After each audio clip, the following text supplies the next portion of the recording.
we do know that possibly we'll have a World Series champion on tomorrow. Today was a day of rest, so they're taking a day off.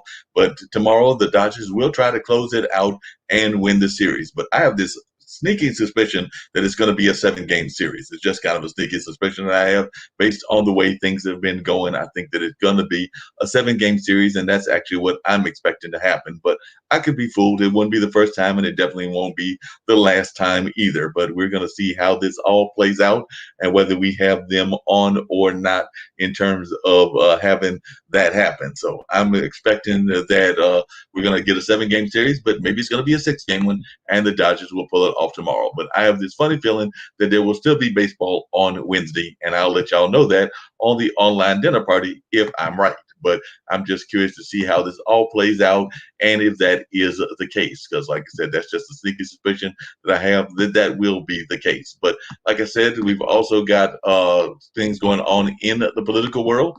I know that a week from tomorrow, we will have counted all the votes around the country. I don't know that I expect that a winner will be determined by that time, but I'm hoping so. But I'm hoping that it's a landslide for the Democratic side, and therefore it's called very quick. But who knows, if there's a bunch of shenanigans and things of that nature, it might not be called till a week or two after that fact. So it's going to be interesting to see how this all plays out and whether we have an election called that early or whether we've got to wait for other things to happen as well. So it's going to be just interesting to see how it plays out and what happens in that regards. I do know that that is going on. Early voting here in North Carolina goes till the 31st. And of course, we've also got voting on election day, which is a week from tomorrow. So we're going to find out how this all plays out and what goes on in that regard. So this ought to be real interesting, and I'm curious to see what happens in that regard. So like I said, that's some of what's going on. Of course, folks are still concerned about their personal economy and, of course, around trying to get a stimulus. You know, there is a move for a judge to be appointed to the Supreme Court, and a lot of folks think that that could happen within a matter of days. So, like I said, it does look like Miss Coney Barrett, Amy Coney Barrett will get that nomination. So it does look like she's going to get it, and then the conservatives will be up 5-3 in terms of their numbers, or maybe 5-4, depending on what could be as many as, I guess, 6-3, depending on which way the Chief Justice goes. So I think there is some question about whether the Chief Justice will be more of a swing vote, a moderate vote, or even possibly a liberal vote. But either way, the numbers are not going to be good for those that consider themselves liberal and or progressive based on her getting this nomination. So there might be some very close votes, or there might be some other things going on.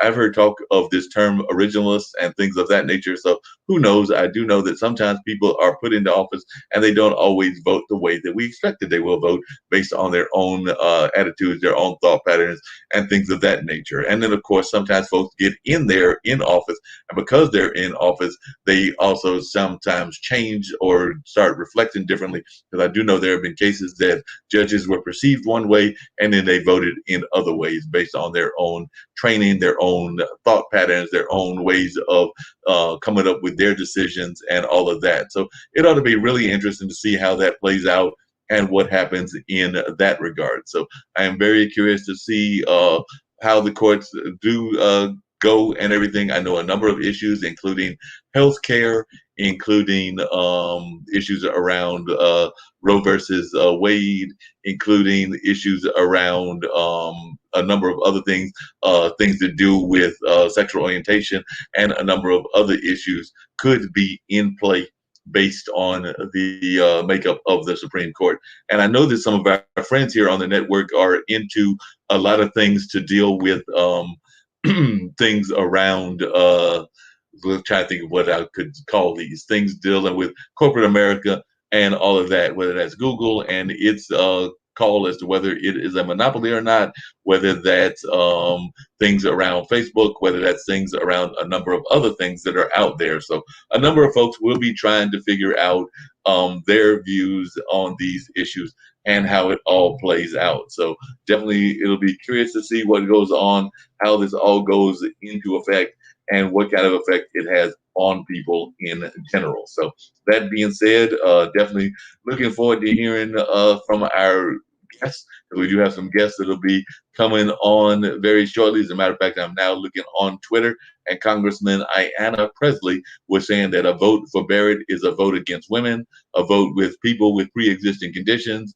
a vote against LGBTQ Americans, as well as a vote against workers, immigrants, Black and brown people, and every vulnerable community imaginable. So that's where that particular congressman is at in terms of her views on this appointment that apparently is almost a foregone conclusion. So who knows? But you can still rally your people and possibly get them to change their mind. So, like I said, don't hesitate to call your congressman, even if you are in a part of the country that is not here in North Carolina, where I'm at. But no matter where in the country you are, Chuck, so we'll even welcome calls from folks overseas that might have ideas about this as well. So definitely, wherever you're watching from, wherever you're listening from, definitely let folks know your concerns as they get ready and prepared for this historical vote. So we are definitely looking forward to hearing from folks about this vote and also what their ideas are and their thoughts are about what is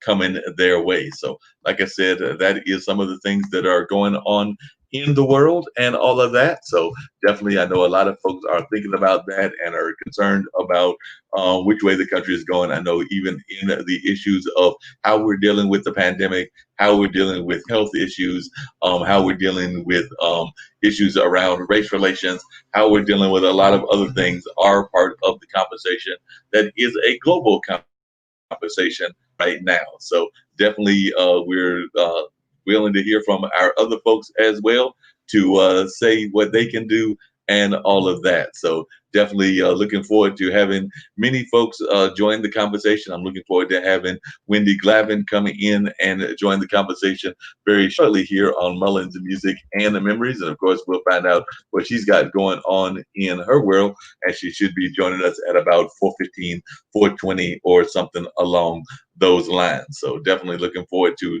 some good conversations with her, as well as I've got my friend Rebecca Newton, who is a longtime musician, that will also be coming in on the show in the not too distant future. So folks will be joining us and checking out what is going on in that regard. So definitely a number of folks are paying attention, like I said, to the things that are happening around the world, but also things that are happening here in our state, because North Carolina is definitely in play as a swing state, and a lot of folks are trying to figure out which way it will swing, whether it'll swing to the liberal side or the conservative side. So I do know a number of folks are looking at North Carolina and trying to figure out which way North Carolina will go in terms of the elections and what they will do in that regard. So I do know that North Carolina is clearly in play as a swing state. So we're interested in finding more about what happens with that and how things play out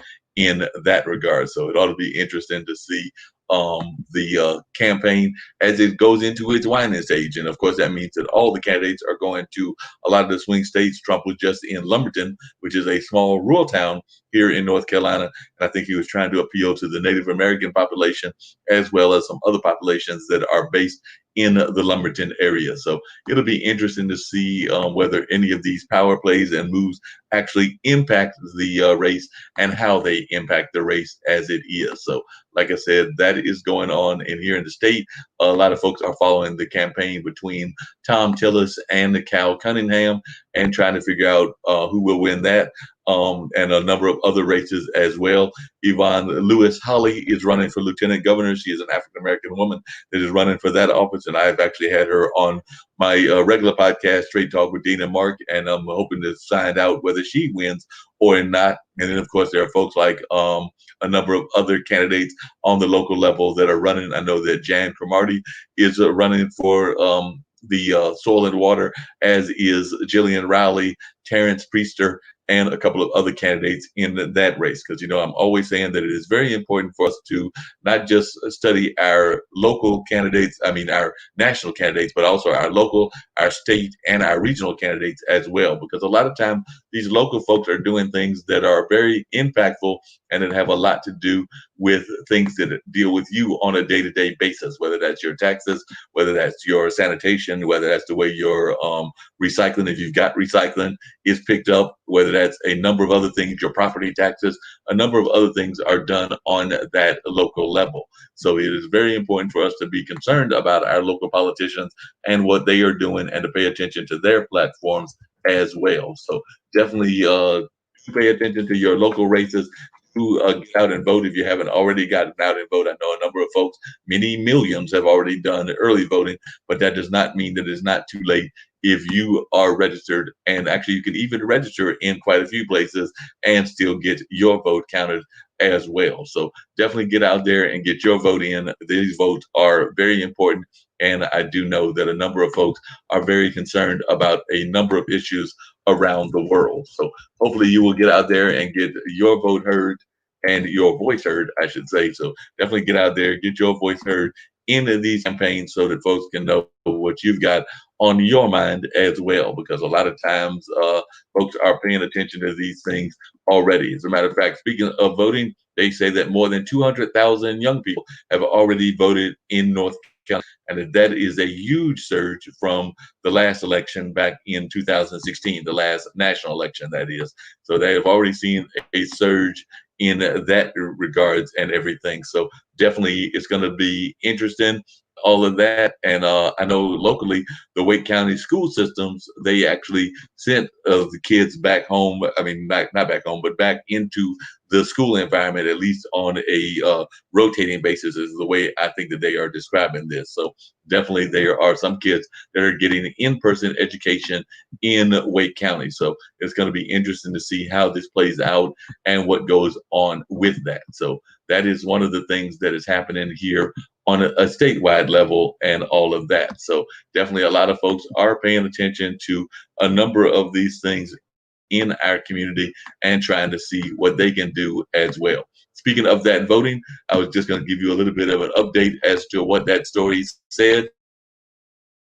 And a lot of these are definitely very young folks, looking like some of the early voters in terms of this being their first or maybe only second election, or in some cases, I guess it might be their third or fourth election. But yes, definitely a number of young voters have gotten out there. They said North Carolina is among the key states leading the country in voter turnout among young people. And among the state, 204,986 people is 18 to 29 cast their early ballot as of October 21st, according to the Center for Information and Research on Learning and Engagement, or CIRCLE, a nonpartisan research organization tracking young voter data. That puts North Carolina at number 3 behind Texas and Florida among 14 key states that could determine the outcome of the presidency and control of the U.S. Senate. So we're actually number 3 in terms of early voting and in terms of getting the word out there in that sense. So we are definitely doing quite well in terms of early voting. So it ought to be interesting to see all of how this plays out and what goes on in that regard. So, like I said, a number of folks are paying attention to the early voting and are trying to see how this is going to impact their campaigns and what they've got going on in their lives. So this is one of the things that is going on, is we see a number of young people are getting out and voting. I know that locally here in Durham, we had some of our candidates, including Zach Hawkins and I believe Bernita Austin. They were out campaigning at Central for exactly that reason. North Carolina Central being North Carolina Central University. And of course, they were out there mobilizing some of the young people at that historically Black college and university. So it's an HBCU located right here in Durham. And there was a number of folks that were out there getting their words heard and letting folks know what their thoughts were about a number of important issues in their mind. So we did see that going on here in the local community and are waiting to find out what kind of impact that has on the elections and all of that. So definitely looking forward to folks joining us here on the show. Like I said, I do have some guests that will be joining very shortly, and I am looking forward to having them on and all of that. So definitely, I'm reaching out to Miss Glavin now and letting her know that I am waiting to hear back from her very shortly and bringing her into the studio to talk about what she's got going on in the world as well. But in the meantime, I think I'll give y'all, since this is the Mullins Music and Memory Show, a taste of some good old fashioned blues music. You heard us talking about that with Jack Dapper earlier, so I'm going to give you a little taste of Bobby Blue Bland because I'm a big fan of his music and all that he brings to us on a regular basis. And I know that a lot of folks are definitely big fans of Bobby Blue Bland and what he is all about. So I think I'm going to give you a taste of his song that a lot of folks may not be as familiar with, but that I think that they will enjoy. So you're going to bring up some Bobby Blue Bland music, and hopefully y'all will enjoy the sounds that are about to come your way, and definitely you will have an enjoyable time as we wait for our guests to come in and join us. So like I said, I think y'all are in for a definite treat with this great blues music called Ain't No Love in the Heart of the City. So give you a taste of Ain't No Love in the Heart of the City, and then we'll come back. Hopefully we'll have our guests in the house in the not too distant future. But right now, get ready to give you a taste of Ain't No Love in the City, and hopefully y'all will enjoy these sounds that are about to come your way, and that are definitely some great blues tunes and all of that. So that being said, let's just cut right to the chase and get to Ain't No Love in the Heart of the City.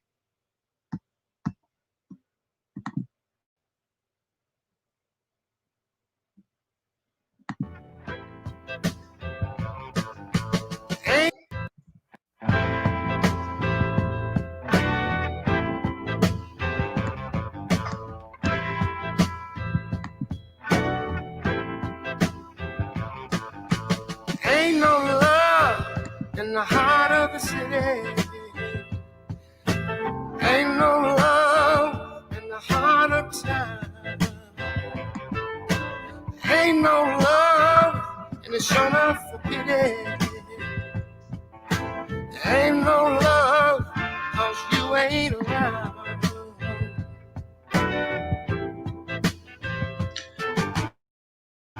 You mind, oh I was feeling so good cause your love lit up this whole neighborhood. But now that you're gone, you know the sun don't shine from the city hall to the county line. And that's why I said ain't no love in the heart of the city. Ain't no love in the heart of town. Ain't no love, and it sure is a pity. Ain't no love, cause you ain't around.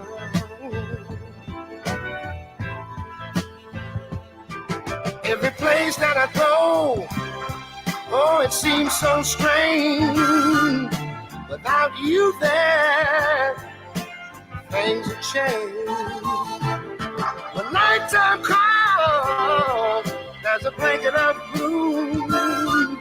Another teardrop fall in my lonely room. I say there ain't no love in the heart of the city. There ain't no love in the heart of town. Yeah. Ain't no love, and ain't it a pity?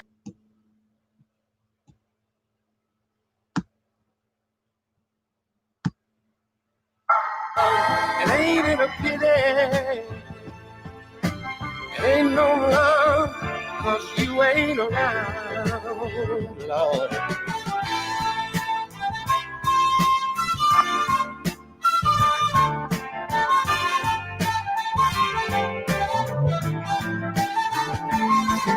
And now that you're gone, oh, the sun don't shine from the city hall to the county line. I say there ain't Ain't no love in the heart of the city. Ain't no love in the heart of town. Ain't no love, it sure is a pity. Ain't no love, cause you ain't around. Cause you ain't around. Ain't no love in the heart of the city. Ain't no love in this great big old town. Ain't no love, and ain't it a pity? Ain't no love, cause you ain't around. Ain't no love in the heart of the city. Ain't no love in the heart of this town.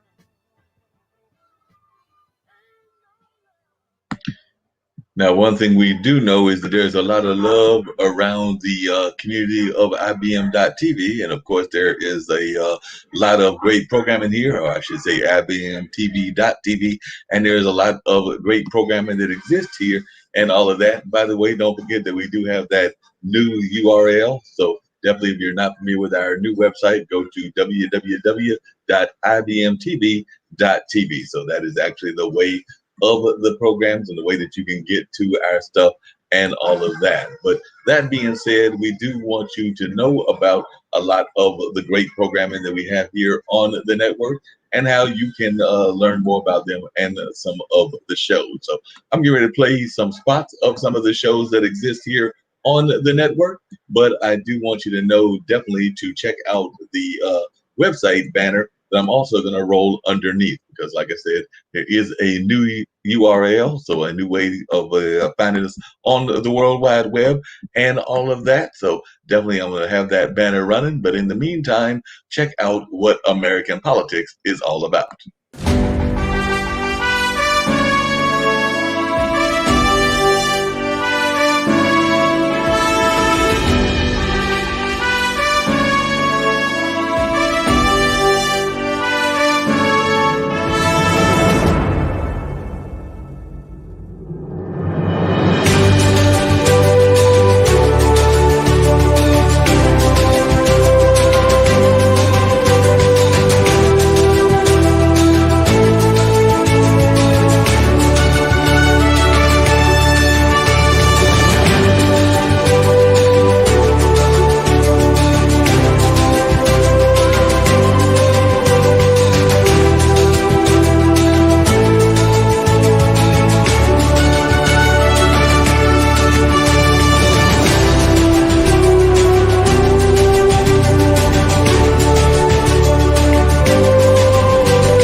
Like I said, there's all kinds of great programming that exists here, right here on this network. And of course, that was just some of the programming, but y'all know I'm a big fan of talking upstream. So here's another one.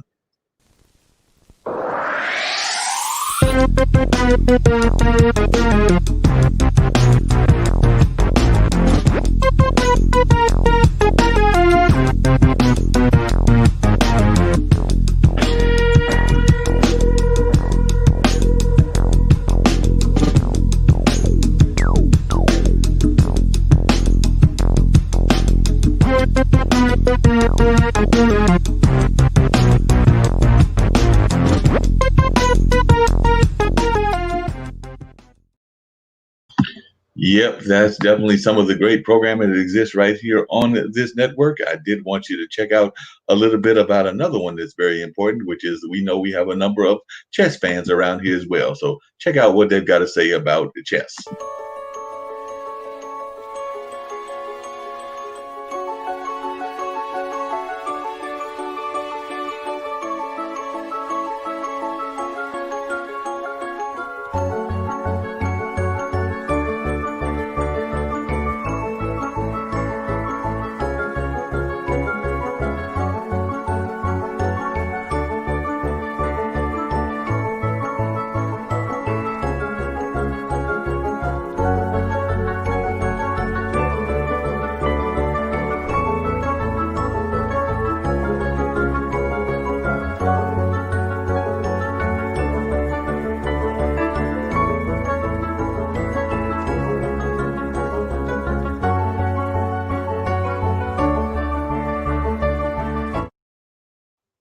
All right, folks, and like I said, we're going to give you a little bit more music. This time, we're going to hear from Miss Jody, a different style of blues. Like I said, I had Jack Dapper, better known as Lamont Jack Pearlie, on earlier, talking about some of the history of the blues and the blues history and all of that. In addition to talking about Black enterprise and the business community and things along those lines. So we had a lot of things that we discussed. But right now, I'm going to bring up another style of the blues. Earlier, we heard from Bobby Blue Bland. Now we're going to hear something from Miss Jody, and she's going to be talking about something that I know a lot of folks can relate to. That's that concept of haters gonna be hating.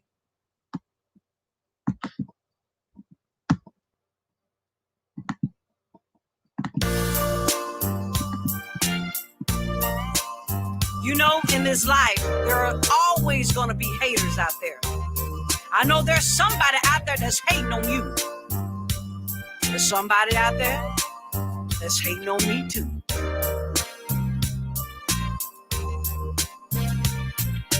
Haters gonna be hating. Somebody out there, y'all, is hating on you. Haters gonna be hating. And I know somebody is hating on you. Now some people be hating and don't even know your name. How much they hate on you is the damn shame. Some don't like the car you drive or the house you're living in. Some be hating on your jobs, might be your closest friend. In this world, there's one thing I know. You're gonna find true haters everywhere you go. Haters gonna be hating. Somebody out there is hating on you. Haters are gonna be hating. Oh, and I know somebody is hating on you. No matter who you are or what you do, I know there's some haters out there that's hating on you. Now you can live uptown or down in the hood. There's still gonna be some haters that don't mean you no good. Now it's so true. Listen to what I say. You can't dodge those haters no matter where you stay. I said haters, they're gonna be hating you. Somebody out there is hating on you. I said haters are gonna be hating. Yes, they are. Somebody out there I know that's hating on me too. Now all this hating it ought to be a crime. It don't make no sense, but I see it all the time. It's been going on forever, and it always will be. They'll be hating on you, and they'll be hating on me. Now don't be surprised when a hater start hating on you, 'cause that's just what they are, and that's just what they do. I said haters Gonna be hating. are gonna be hating you. Somebody out there is hating on you. I said haters Gonna be hating. they're gonna be hating, I know they are. Somebody out there is hating on me too. Haters gonna be hating. They'll always be out there, y'all. Ain't nothing you can do about it. Hating on you. No matter how hard you try. You see, you'll be surprised. Find out just the reason why. Some haters out there are Hating on you. hating on you. Might be in the White House. Gonna be hating. Might be in your house. But the haters are gonna always be Hating on you. Haters They can be a gonna woman, be hating. or it can be a man. It might even be your dog. Hating on you. Oh, haters Gonna be hating. gonna be hating y'all. Somebody out there is Hating on you. hating on you. Haters are gonna be hating. Listen to what I'm saying, y'all, 'cause they hating on me too. Oh, haters, they're gonna be hating, yeah, yeah. Somebody out there is hating on you. Oh, haters, they're gonna be hating. And you'll be surprised, yes you will, to find out who's hating on you. Oh, haters, they're gonna be hating. Somebody out there. All right, folks. Well, that was some great blues music coming our way from none other than Miss Jody. That's right, Miss Jody was giving us some great tunes, and we were definitely enjoying those great tunes that were being delivered by Miss Jody. And earlier we heard from about the Blue Bland and all of that. But definitely we've been talking about a number of things going on in the world and how that is being approached and how folks are dealing with all that is happening. And I am glad to have a guest joining me, none other than Wendy Glavin. Wendy, I had the pleasure of meeting through Brian and Tim and all that they do in their amazing world. And they've actually appeared on shows here. I know that one of our founders is a big fan of their antics and the way that they make their costumes and all of that and their artwork and all of that. So she has become a big fan of theirs. And I know she's even talking to them about bringing some of those antics here to this particular podcast network. And we would love to have that happen. So definitely, Wendy, like I said, I met you through the world of Pennsylvania, being in Tim, and Brian being in California. I'm here in North Carolina. So tell folks a little bit about yourself and what you do and how you are involved in the lovely world of both business and entrepreneurship and all of that. So just share with our listeners from around the globe, because this is a global network. I know we've got some listeners in Australia, in Malaysia, in South Africa, Nigeria, a number of other places around the globe. I think that the last estimate I heard was like 126 countries or something along those lines. So definitely, I would love to hear more about your business and what you've got going on and share your story. And I'm sure our listeners would love to learn more. Thank you so much for having me on your show. I have to say that today is the best day because I just spent the weekend out at the beach, and I have 3 boys, which Mark, you know, they're 28, 26, and 21, and one of them lives in North Carolina, as you know, in Chapel Hill. So he drove all the way out to Long Island because it was sort of a birthday get together for the 2 older boys who were born on the same day, November 6th. Wow. So it was prior to the birthday, but one night they went out with their dad. They went out with me Saturday night. We all were together, and it was just really amazing. So sorry I'm a little bit late, but I drove back today. So I couldn't even believe it. Like there was just so much traffic, so much. coming back from New York. So it was about like a 4.5 hour trip, which is ridiculous. Yeah, that So just sounds really crazy that it was that long and everything.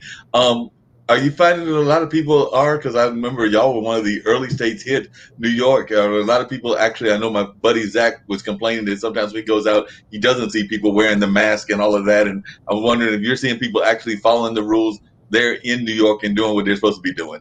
So I would say out like in Long Island that they were very strict. You may not enter, this whatever this store or restaurant or whatever without a mask, and they said, only 6 people or that sort of thing. Here in New York City, I think it's a real problem. Um, I would say I'd say a good 25 to 30%, if not more, of people don't wear masks Right. or wear them as a chin guard or Mhm. don't do social distancing. I'm thinking of Brian's show, social Right. distancing.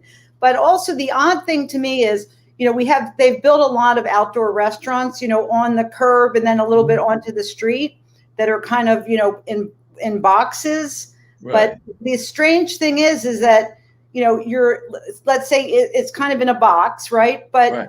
there aren't shields. So if you were sitting in these restaurants, a couple tables, you're definitely not 6 feet apart. So I know for sure because I have, my best friend is at a top New York City hospital, is chief of staff. I mean, there's going to be a big surge in November and December. So, yeah, so I think it's concerning, but we certainly, me and my 2 boys, 2 of my boys are here. They were very, careful, strict about wearing masks, washing hands. We don't believe it's a political statement, having nothing to do with politics. I'm just saying, Right. like, if it can, be helpful, I mean, can protect other people, some degree protect ourselves. I mean, it's just the safe thing to do. So we're very safe. But to your question, when we were out, which it was more in Long Island, Mhm. it's so freeing to be around grass and trees, and probably you have that in Durham, right? Yeah. I mean, Yes. we don't have that. So it's just, you kind of feel like meaning with the pandemic, you feel like you're in like a box, like Yep. living in an apartment building. Yep.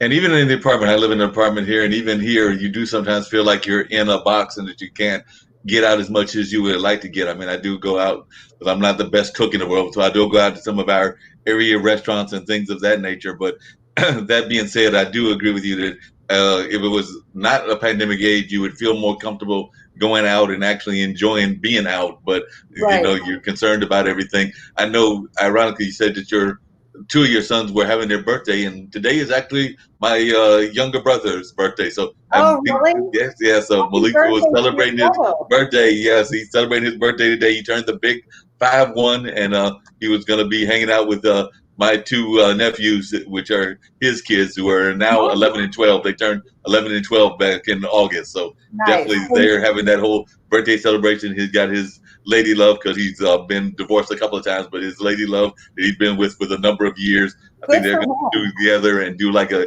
family get together. So that'll be some That's nice. good Yeah, time that they will spend. yeah. Unfortunately, it was separate. Although I am friendly with my ex-husband, like Mhm. he's with his girlfriend, and I think she prefers not having a mix. So Right. it was sort of, Jim, my ex-husband, and her and the 2 boys, and then me and the 3 boys. So anyway, so I was just this was like a perfect ending to a wonderful weekend.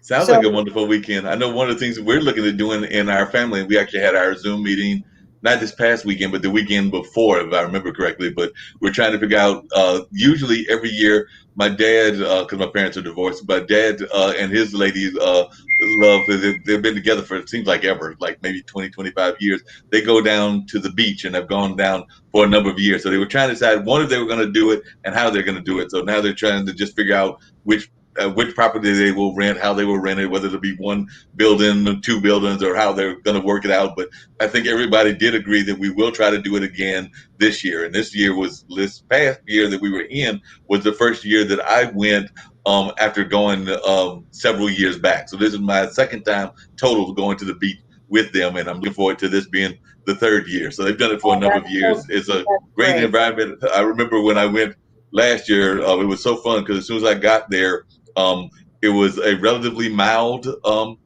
and usually winters are mild here in North Carolina, but it was still relatively mild. And I just remember as soon as I got out of Celia, who is my brother's girlfriend's car, my cousins were grabbing me ready to play. Not the cousins, I mean my nephews were grabbing me ready to play a game of sand football. So playing Oh football out in yeah, the right. sand and everything. So that was just a real enjoyable time. They pulled me in. They pulled one of their other uncles was already playing. So I think it was about and his kids. So I think it was about me, Adam, the two boys, their two boys. It was about six of us playing a game. And like I said, I am in my late 50s and don't have the same energy that I used to have, but I tried to hold my own with the young folks, and I think I did all right. And if I remember correctly, and I'm sure my nephew that was not on the winning team will correct me if I'm wrong, but I think the team that I was on with one of the nephews won. But don't quote me on that. And if I'm wrong, he'll find it on YouTube and be like, "Mark, you know your team lost. Yeah, I You think will find a way to." I think today nobody wants to talk about football. Apparently, yesterday, Jim and my three boys went to a sports bar with all these different TVs and all different games going on. And I stopped in to visit them about 5 or something, and they were like barely talking to me. They said, "Sorry, these games are so important, and like we can't really talk." And so apparently, it was a bad day, I guess, for people who are in these fantasy, my boys and my ex-husband, they're in these fantasy leagues. So I guess it was like a bad day yesterday. Yeah, well, I'm hoping that is not the case with me because my brother got me into fantasy football several years back, and I'm in one of those fantasy leagues, and I'm right at 500. I'm at 3-3, and when I looked, I was winning and winning by 26, but his defense still hadn't played, and so I'm a little concerned. But I'm hoping that I built up enough of a cushion that I can at least go back to having a winning record because I don't want to fall down to 3-4 or have that losing record. But yeah, there were a number of I think players that didn't do that well or didn't do as well Or as got expected. injured. I mean, there's so many Right. injuries. Yeah, there's been a lot of injuries, and I don't know if you follow baseball, but I've never considered myself a big baseball fan, but I do watch around the World Series and the pennant time, and I've been following this league, and I'm now kind of torn because I was going to be rooting for Tampa Bay because the Durham Bulls is the Tampa Bay is their parent team, so I was Tampa going to Bay root for Rays, right? the Tampa Bay Rays. So I was Yeah. going to root for the Tampa Bay Rays, but then I was talking to my mom and some of my relatives, and they were telling me that my granddad, who is long since deceased back in the late 70s, but that he was a Brooklyn Dodgers fan and then eventually became an LA Dodgers fan. So much so that whenever they would do sharecropping and do stuff with tobacco, that if the Dodgers were playing the girls, and he had he had one son, but the son died in I'm like sorry. very early, like crib death or whatever. But all the girls that he raised and everything, that they knew that if there was a game that the Dodgers were involved in, they could get out of work because he was going to watch it either on radio or on TV because that was the days of it both being on radio and TV was just starting to be a big thing. But they knew they could get out of work if the Dodgers were playing. So they were glad to find the Dodgers playing a game. So growing up in New York, did you grow up as a big sports fan or was sports something that you totally left alone? No, I grew up in Philadelphia. And so I remember my father died young. He died at 68. And what I remember is that my mother didn't want to go. My father graduated Penn Law School and Penn undergrad. So we used to go to the Penn and Eagles football games. And I remember that my mother didn't want to go in the winter. It was too cold. And at the time, who knows now with climate change, but there was so much snow. My dad and I used to sit under like a plaid blanket and watch football. So I have really happy memories of that. And then, the fact that I have three boys and I was married for, I don't know, 20 plus years. And then separated for a while. That's why my oldest is 28. But our family is like basketball, baseball, football family. So the three boys they all played basketball, baseball, football through lower school, high school, and then in college, more not D1, D2, D3, either like league captain or intramural or something like that. So I would say I'm a fan, because I grew up with it. I wouldn't be, if you ask, once in a while, my middle son Will, which I've mentioned a lot on Brian's show, he'll say like, do you know who, Chris Curry is? Or he'll just sort of do like, and then if I sort of say, oh, I think it's this or whatever, he's like, good job, Mom. So it's also nice because two of them are home. One's working remotely. The other one, I think wrote a book. And so it's fun, sometimes because the three of us are living here. These are older boys back at home.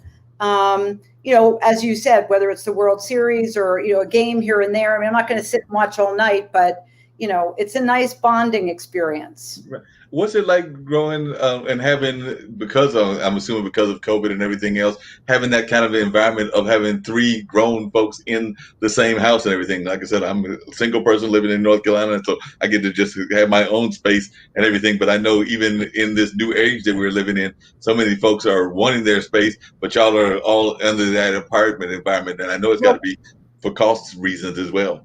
So, yeah, it's only two boys. The 27-year-old, sorry, the reason I hesitate is because, it'll be turning 28, 27 and 21. The 21-year-old, I think you and I first started with the conversation. His major is sport management at Syracuse. He's in his senior year, and he's at Falk College. And Falk was Michael Jordan's agent. Right. So he got an internship, remember, with the Charlotte Hornets, which was owned by Michael Jordan, of course, but then they canceled it at the last minute because of the rising COVID cases. So fortunately, we were able to get him another internship working, for a sports company. So he's, here in the other room, working here from now till January, then goes back to Syracuse. My 26-year-old, he's in the other room. We're on the 31st floor of a large apartment building. So I would say that everyone like respects each other's space, and will not earlier when I was getting ready for your show, my son knocked on the door. I mean, they're older, so it's not. Actually, I think it's.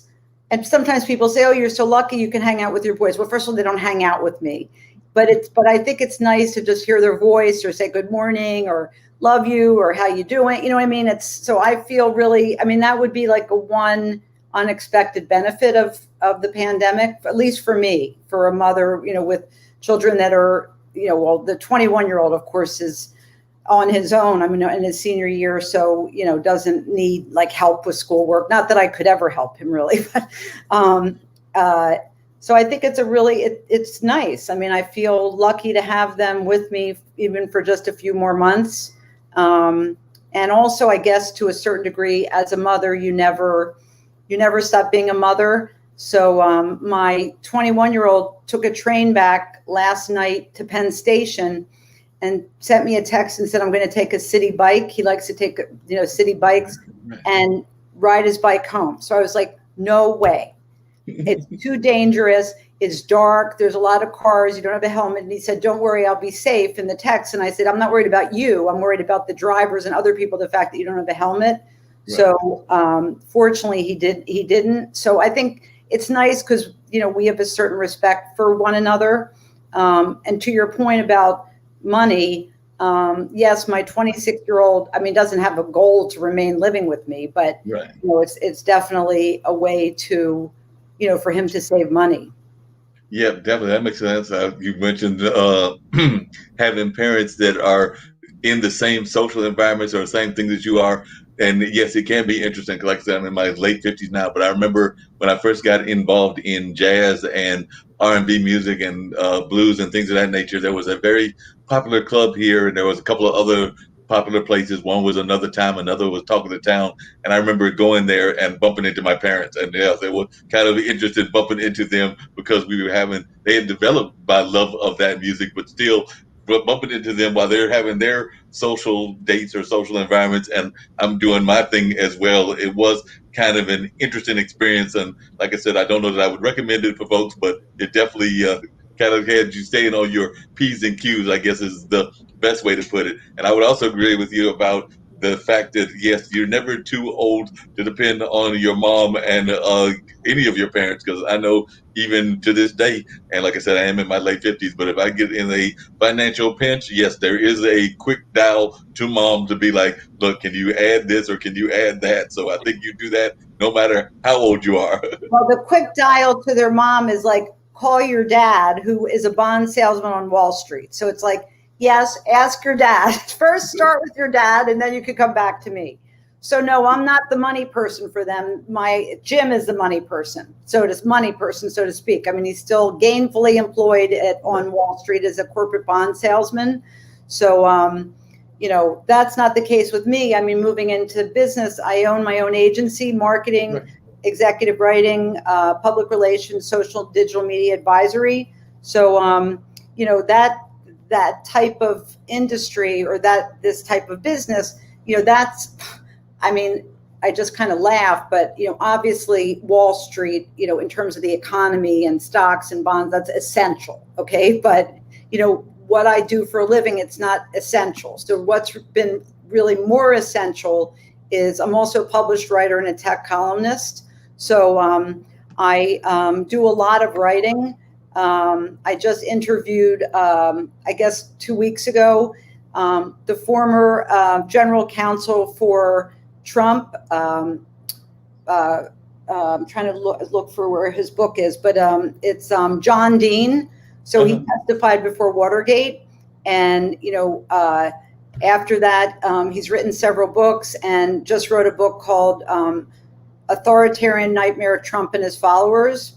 So, politics aside, I interviewed him. I mean, he's a public figure and, had 2 published articles, one on equities, which is where I have a tech column, equities.com, and also compro.biz. And I'd like to say hello to the publisher. Hi, Faye Shapiro. Great to see you here, or hear you, know that you're here for compro.biz. Yes.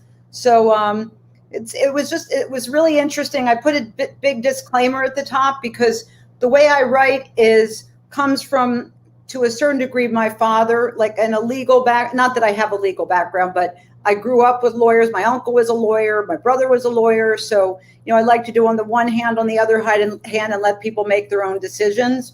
But, in this situation, I didn't have the opportunity to interview his co-author or, anyone else from the Trump camp or the Biden camp or whatever. So I put a disclaimer to say that, this is not an opinion piece. It's, a discussion about the book, and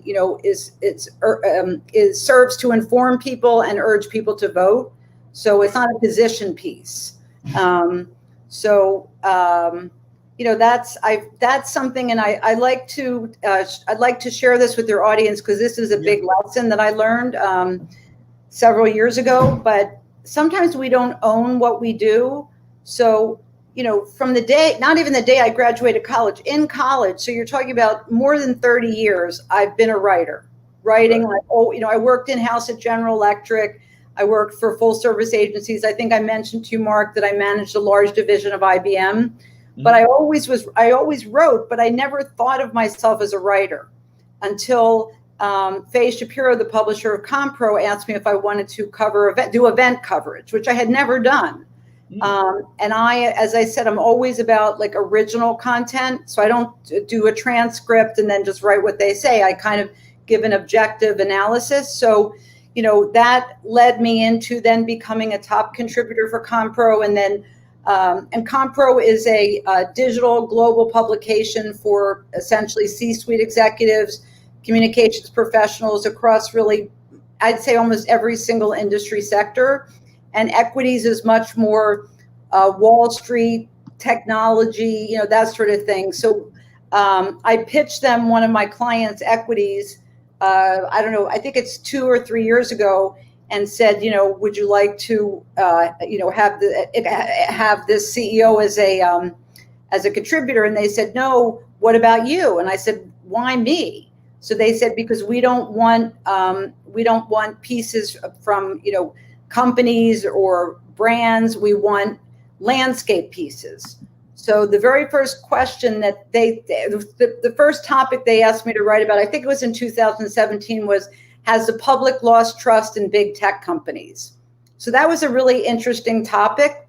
So, for example, I don't know if you remember that show, Who Wants to Be a Millionaire? Yeah, I remember that show. That's actually one of the games that I play on occasion. I used to play it more often, but I'm a person that will play games on the phone every once in a while. I'm a diehard Words with Friends person, even though I don't do it every day, but I probably do it at least several times. But Who Wants to Be a Millionaire was another one of those phone apps that I would play more regularly in the past. But yes, I have played it in the past. Right. So I have these like phone of friends, I mean, quote unquote. Right. So if it's anything, Wall Street, stocks, bonds, that sort of thing, I'll call Jim. And I also have, a friend, a really close friend, that Morgan Stanley.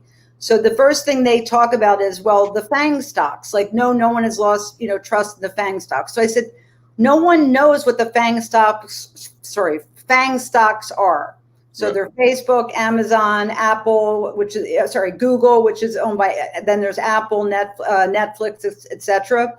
So then I did some research, and it turns out that unless you're invested in the markets, you work on Wall Street, or your company has you invested in the markets, then you don't necessarily know what the FANG stocks are. So in the end, instead of going through the whole article, I put have big tech companies lost public, quote unquote, trust, because I define the different publics. You know what I mean? There's Wall Street, people invested in the markets, and then other people who, would have no idea.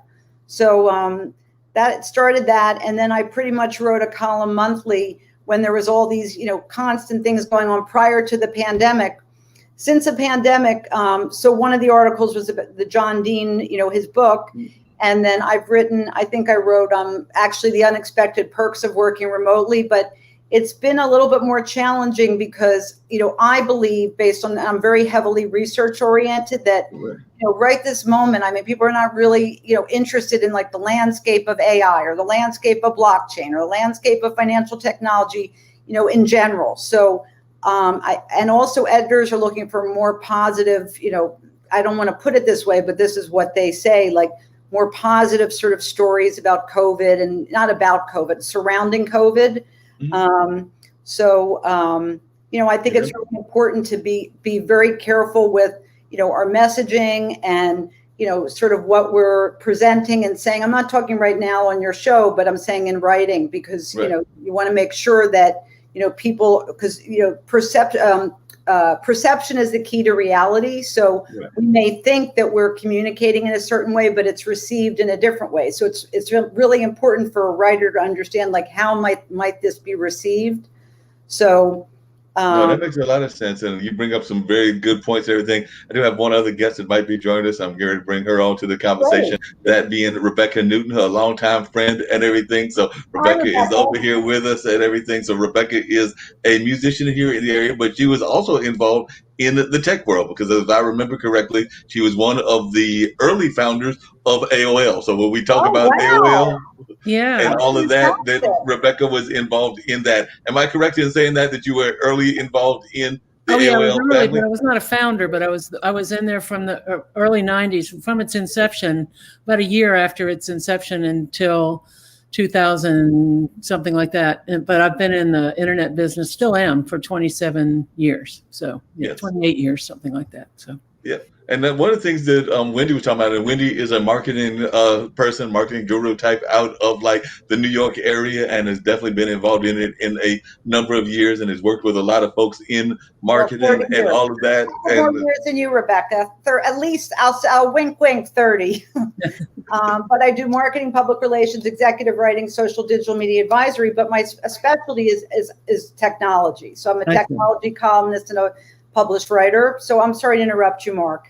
No, that's no problem. So definitely one of the things we were talking about as that Wendy had brought up was this whole thing of equity. And I know that that's something that you've always been interested in as well. So I would love to hear your thoughts as to how we are doing with equity, because I know that's been an issue even in the internet field. And I'd love to hear from you, Wendy, and then also hear from Rebecca as well. Because even when we think about education, I know that equity has been something that's been at the forefront of people's minds. Excuse me 1 second. So I just to clarify, I'm a tech columnist for equities.com. Okay. I wasn't speaking about equity. I was actually speaking about equities, the news site, equities.com, which is where I'm a tech columnist.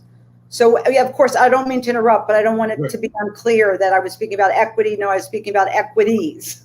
Gotcha. Okay, I'm sorry. I'm sorry to interrupt. Oh, no, you're good. And I appreciate that clarification and everything. But Rebecca, I'll turn it over to you. But how do you think we are doing in terms of like developing equity in the more traditional sense of the world of like having people have equal access? 'Cause like I said, you do come out of the tech world. And of course, I know you from the music world as well. Yeah. So that's also what goes on as well. So, yeah, I mean, officially my tech days go back to 1980. So I was at RTI. I was a computer applications and design and survey research and statistics for a long time, and worked with the Department of Defense when they were building the web in the early days.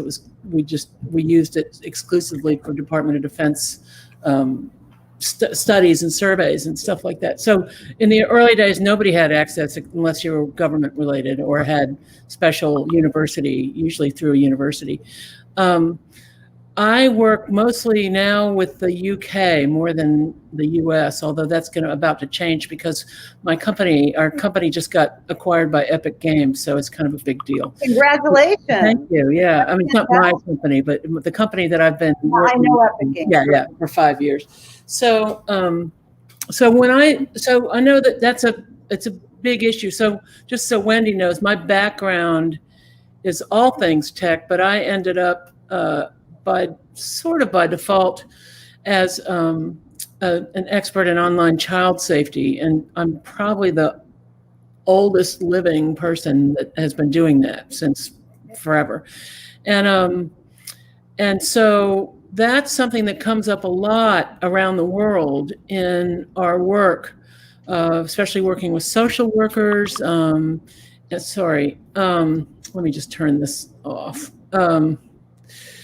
I've got somebody knocking me, and I'm away.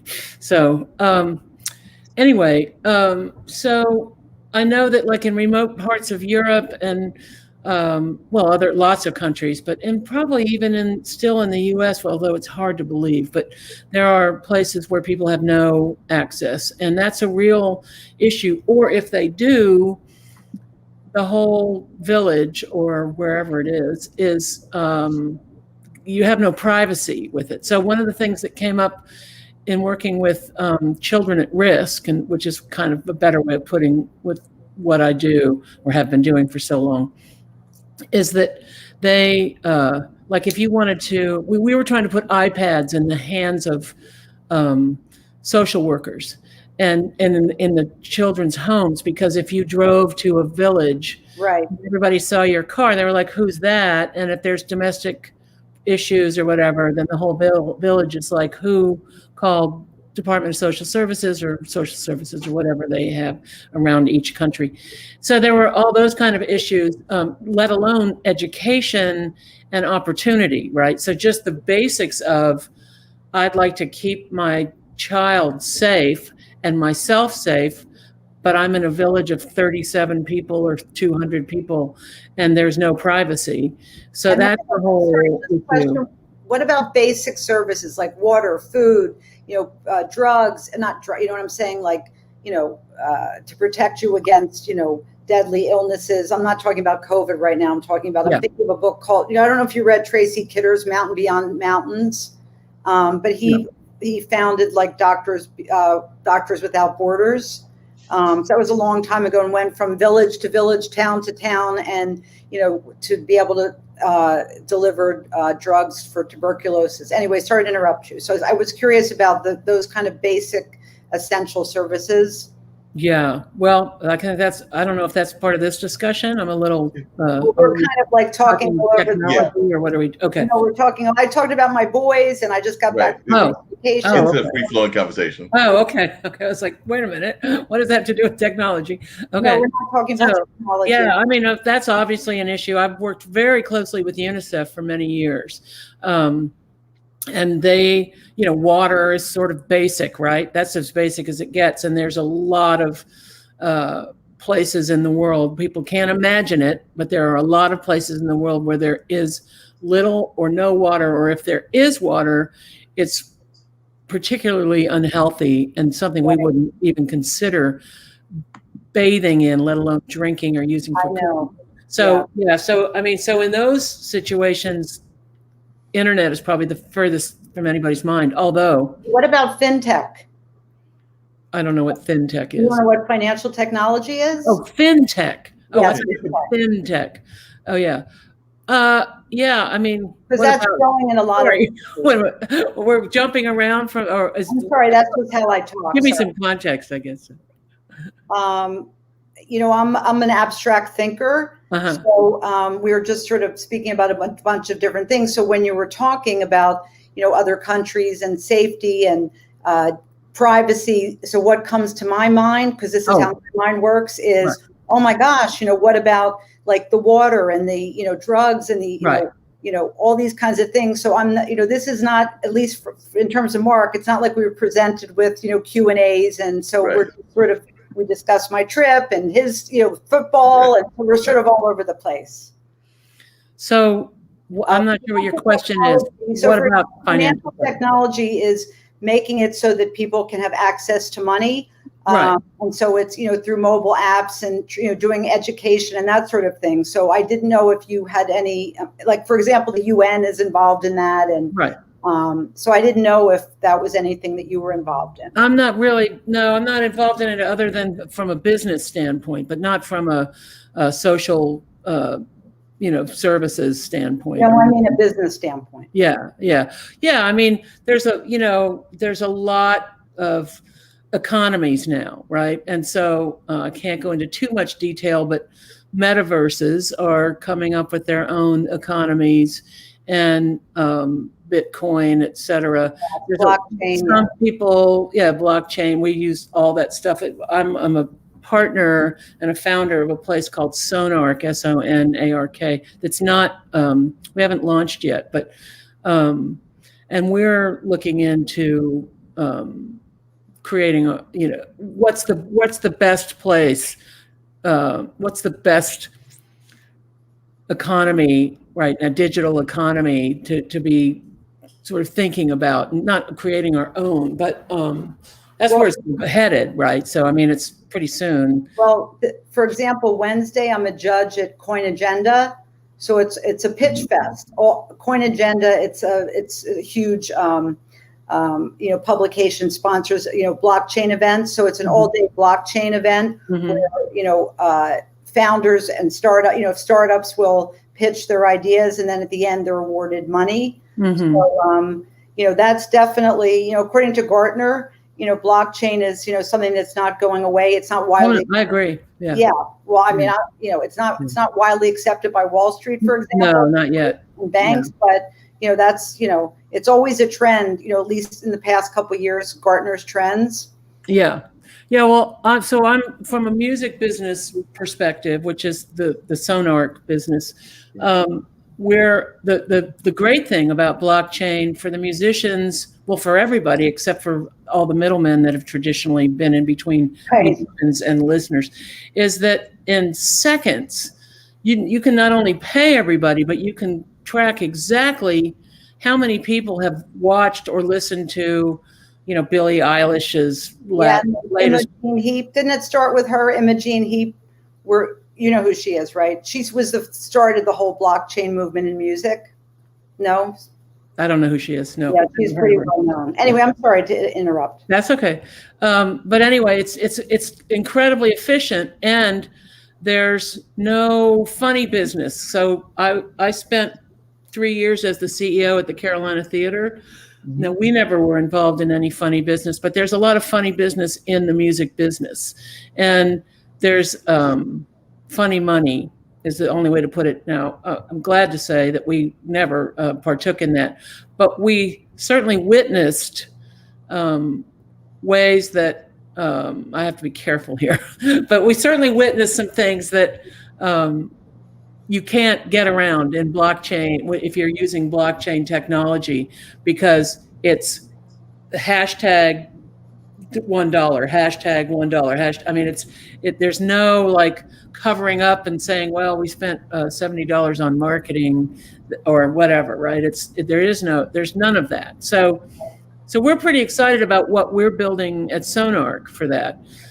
We've looked into lots of different, not lots because there aren't many, but the few companies that are out there to see how to implement that for what we're doing, because we're basically going to be, we're a recording studio, and a live stream studio, and sort of like the new version of MTV, and it's some pretty heavy hitters that put this thing together, and it'll be next April, I think, before we do anything. But you know John Sykes?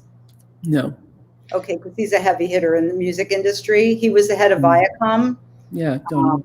Yeah, I just thought he's big. I want to ask you. I'm sorry, the woman, the artist that you mentioned in the beginning before I interrupted you.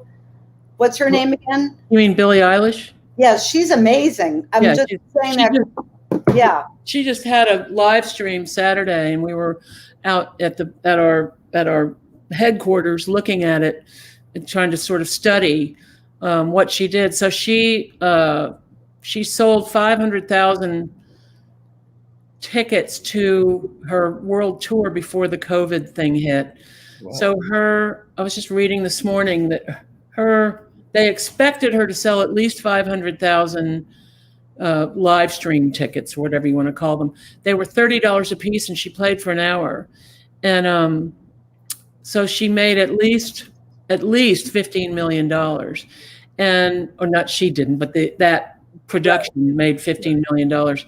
And we watched it. It was fascinating, the amount of technology and the level of the tech that they used, and how expensive all that was. A multi-million-dollar production. But then again, they probably made 3 to 5 times whatever they. She won a Grammy. She won a Grammy. 4 Grammys, and in 2019, right. I think she's the youngest person to ever win 4 Grammys in 1 year for Best Song, Best New Artist, blah, blah, blah, blah, blah. Do you want to hear something funny? Sure. Because this will show you now my complete lack of, I don't want to say complete lack of knowledge of the music industry, other than the reason I want to tell you why when you mentioned her. So I was just out at the beach for a little mini vacation with my son, who drove up from North Carolina, my oldest son, and he's 28, and my middle son's 26, and they have the same birthday, November 6th. Uh-huh. And then I have a third son that's 21. I'm divorced, but anyway, this was like a time that we could get together. So I just drove back today, left Friday. But anyway, my middle son, and because they're young, so I said to him, because yesterday they watched football all day. I was telling Mark, and I was like, I'm not really sure what to do. And my son said, why don't you drive to Montauk? So I said to him, the middle one, his name is Will. I said, what is that girl who won the Grammys? I said, she has that voice that goes like, I said, it kind of goes, up and down in all different directions. And like what happened before, Rebecca, is my son is not an abstract thinker. He's like, okay, Mom, you're not making any sense. I said, she sort of goes, different ways in her crescendo. And, I kept trying to like get him to give me the name. So finally he says the name. I'm like, that's it. You got it. So, So yesterday I was listening to a number of her songs, and it's just an interesting coincidence that you brought her up. And, I was just like, yeah, she's fascinating. She She's suffers from Tourette's and depression. Oh, really? And she's 19 or something, and she's she's very interesting, and she works with her brother, collaborates with her. Interesting. And, she's fascinating. I was watching that. We were watching it with a critical eye, because we were thinking, we're going to be doing something like this not too far in the future, and we have some pretty heavy hitters involved, and like how do we want to approach it, and that sort of thing. And so far, my experiences in live streaming, and starting in March when COVID hit, I was in a hurry to get live streaming going, and I only knew one person who'd been doing it for a couple of years, and he was local, and he is local, and so I talked to his team and said, let's form an LLC and let's do this. Let's do this. Well, I couldn't get the attention of anybody the first couple of months. They were like, live stream, what? Live stream. And so I just went ahead and helped them form the LLC and invested in the equipment and started doing live streams around. But so my knowledge is local. It's North Carolina. It's doing like the Eno River Festival or something. I mean, it's not anything like Billie Eilish in front of 500,000 people, right? So we weren't, our overlay of graphics are really like rudimentary and sort of 90s, what was happening when graphics first came out in the 90s, I mean, comparatively. So it was really a big eye opener to see what all is involved, and the equipment that we're buying for Sonark is pretty high end, and it's the whole thing of bringing people in to your studio, of bringing musicians, bands, duets, whatever, into your studio, and then having a very limited audience because of COVID right now, and then getting that out to the world, right? The whole live streaming phenomenon. It's not really a phenomenon, but it's on everybody's minds. People are exhausted by it. They want it because they miss entertainment. Hamilton did really well. And I watched that live stream, and our guys are every bit as good as their people.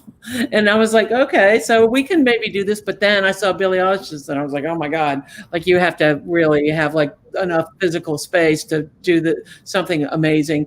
But in the future, I'm going to jump to what's coming. Rebecca, one of the interesting things is I actually went, because of IBM TV, I met a young lady named Scarlett, I think it's Scarlett's last name, I think it's Arena or something like that. But she is in the world of AR, and she invited me to an AR meetup. So I actually went to that this past Friday. And I noticed that there were a number of folks that are doing these kind of things using AR and things of that nature. And that's very easy to do. Because like I said, there's even like some free, I downloaded one on this laptop and everything. There are even like free AR platforms that you can do, like Allspace and a number of others. So it seems to me that it's actually kind of the way that in my mind, Reverb Nation kind of opened up the music game to some degree. Some of the platforms that they use, it seems like a lot of these things, whether it's Allspace, whether it's some of these live streaming companies, even like what StreamYard is doing here and everything, they're opening up and being a little bit more open to the greater public, because I agree that some of this equipment, this live streaming equipment, is much too expensive for the average Joe. But Allspace gives you free kind of access. StreamYard gives you free access. There are a number of ways that you're able to do things like AR, virtual reality, streaming and things, but using very basic platforms as opposed to the kind of stuff that you're talking about. So it does seem that it's become democratized to some degree. Would you agree with that?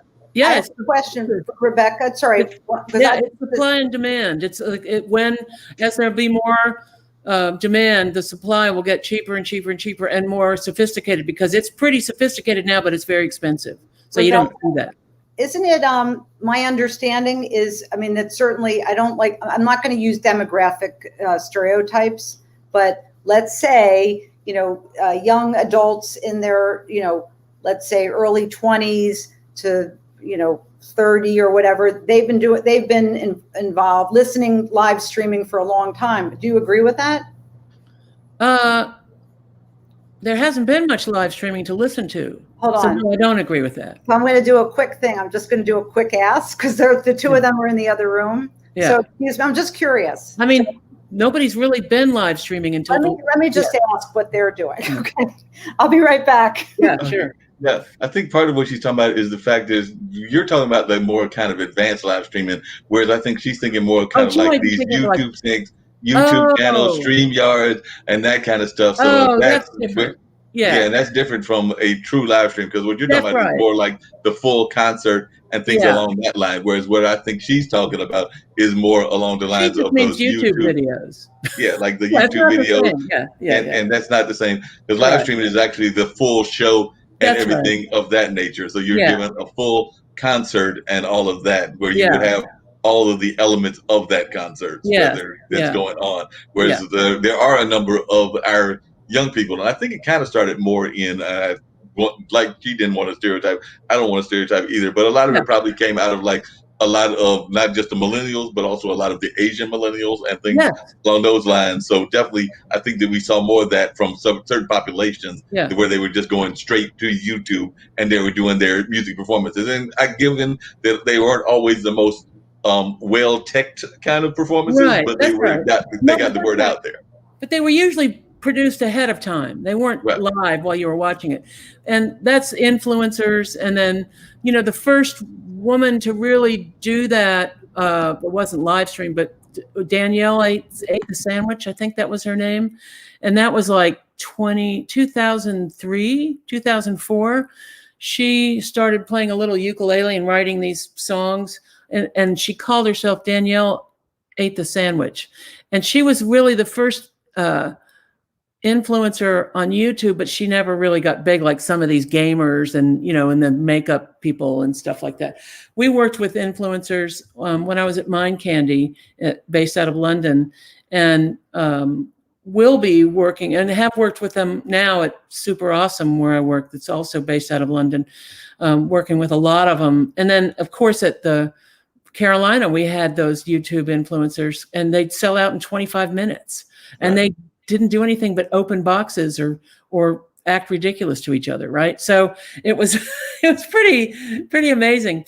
But and the gaming, I think, really put it on the map, right? When everybody started simulating Minecraft or showing you how to do stuff. And my little grandsons all watch those Minecraft influencers all the time.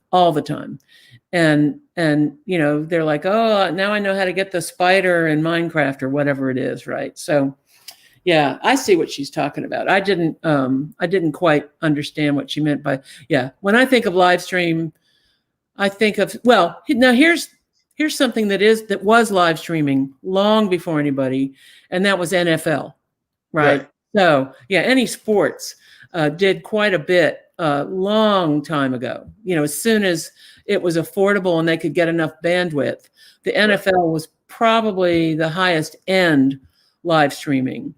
And but they'd also go through the television as well. But now it's not uncommon, and everybody and their uncle is live streaming, right? I mean, especially on Facebook, and it's exhausting people, and that's a fact. So you have to. So it's flooded the market. So how do you? It's like the gold rush in the 1800s, right?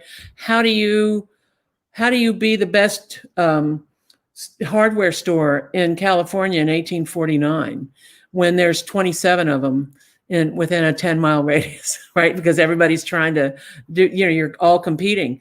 So what this will do, hopefully, is bring everybody up to bring the sort of the cream of the crop, like the people that really think it through and think about, how do I want to do this? Do I want to just be me on a screen in my kitchen playing my guitar and saying hello, I'm so glad you're here, and that? Or do I want something as 3D and as real as possible, with people with cameras moving around me, looking through my house, or walking through the front doors of the Carolina and walking in and sitting down and looking up at the stage as if you were there? So there's, I think people have to take it the extra step.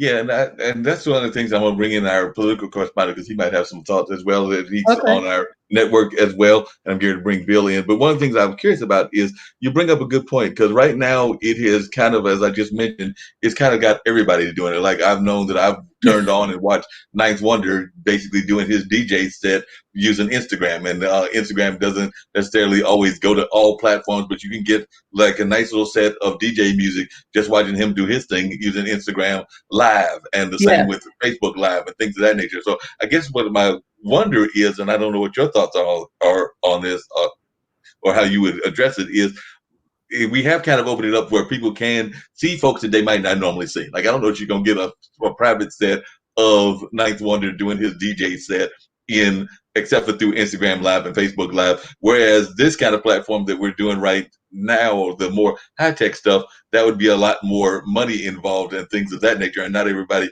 can afford it. So I'm wondering, hasn't it opened it up to where people might not want to keep some of that more localized level, for lack of a better term? Yeah, it's a good question. Um, so I'd watch that. I'd watch something like on the caliber of the Billie Eilish show. And honestly, she's never been on my radar. I just knew who she was. And I thought she was cantankerous at one of the award shows. And I was like, whoa, what's up with that? And I thought, oh, teenager. But then I realized that she's got Tourette's and some other depression and all this stuff. But anyway, that show was very good. And I thought I would watch that. And I watched Hamilton. That was really more pre-recorded. I don't think it was a live stream, was it? But it was very good, whatever they did. So, but the local stuff, it's exhausting. There's so much of it. You and I know so many musicians, right? And it's just, you can't use your iPhone in your kitchen if you're a musician and you're competing against people who are spending money on lights. And I mean, now you can buy all that stuff cheap, inexpensive compared to going to a studio, right? But you have to have something more than just you and your phone and a flat screen. You have to know how to look at a green light like I'm doing, because I'm not looking at you. I'm looking at this green light because I know that that's what people are looking, that's what they're seeing, right? Because if I was looking at you, I'd be like this, right? And you have to know how to talk to an audience when there's no feedback, like no feedback. So you're playing a song and you're at the Eno Festival at the Carolina Theater and you're doing, your bluegrass or whatever you're doing. And when you're done, there's nobody going, there's nothing. It's dead silent. So it's kind of like being on the radio. You can't just sit there and say nothing. Right. So I think it's exhausting people. I think I've seen it. I've seen the numbers drop with many people who've been doing this online for 7 months now. I think people are being more picky about what they're going to, and people are definitely happier to go out to outside events, even in this crazy frigging cold weather. They are like, I want to put me outside in my car. I don't care. I am so sick of being in my house and looking at my computer screen. So yeah, I would agree with you on that. Yeah, I think the folks are getting tired about that. One of the things that I found interesting is I had a guest on one of the shows that we do here earlier, and they were talking about how in their world, and they came out of corporate America as well. They actually just recently got their immigration papers because they had worked in an au pair. They had worked with, I think it was GoToMeeting or one of the meeting outlets and everything of that nature, like the meeting kind of sites like Zoom, GoToMeeting, and all of that. But they were talking about how their company now gives them a wellness day because of what you just said. They're seeing too many of their people that are losing.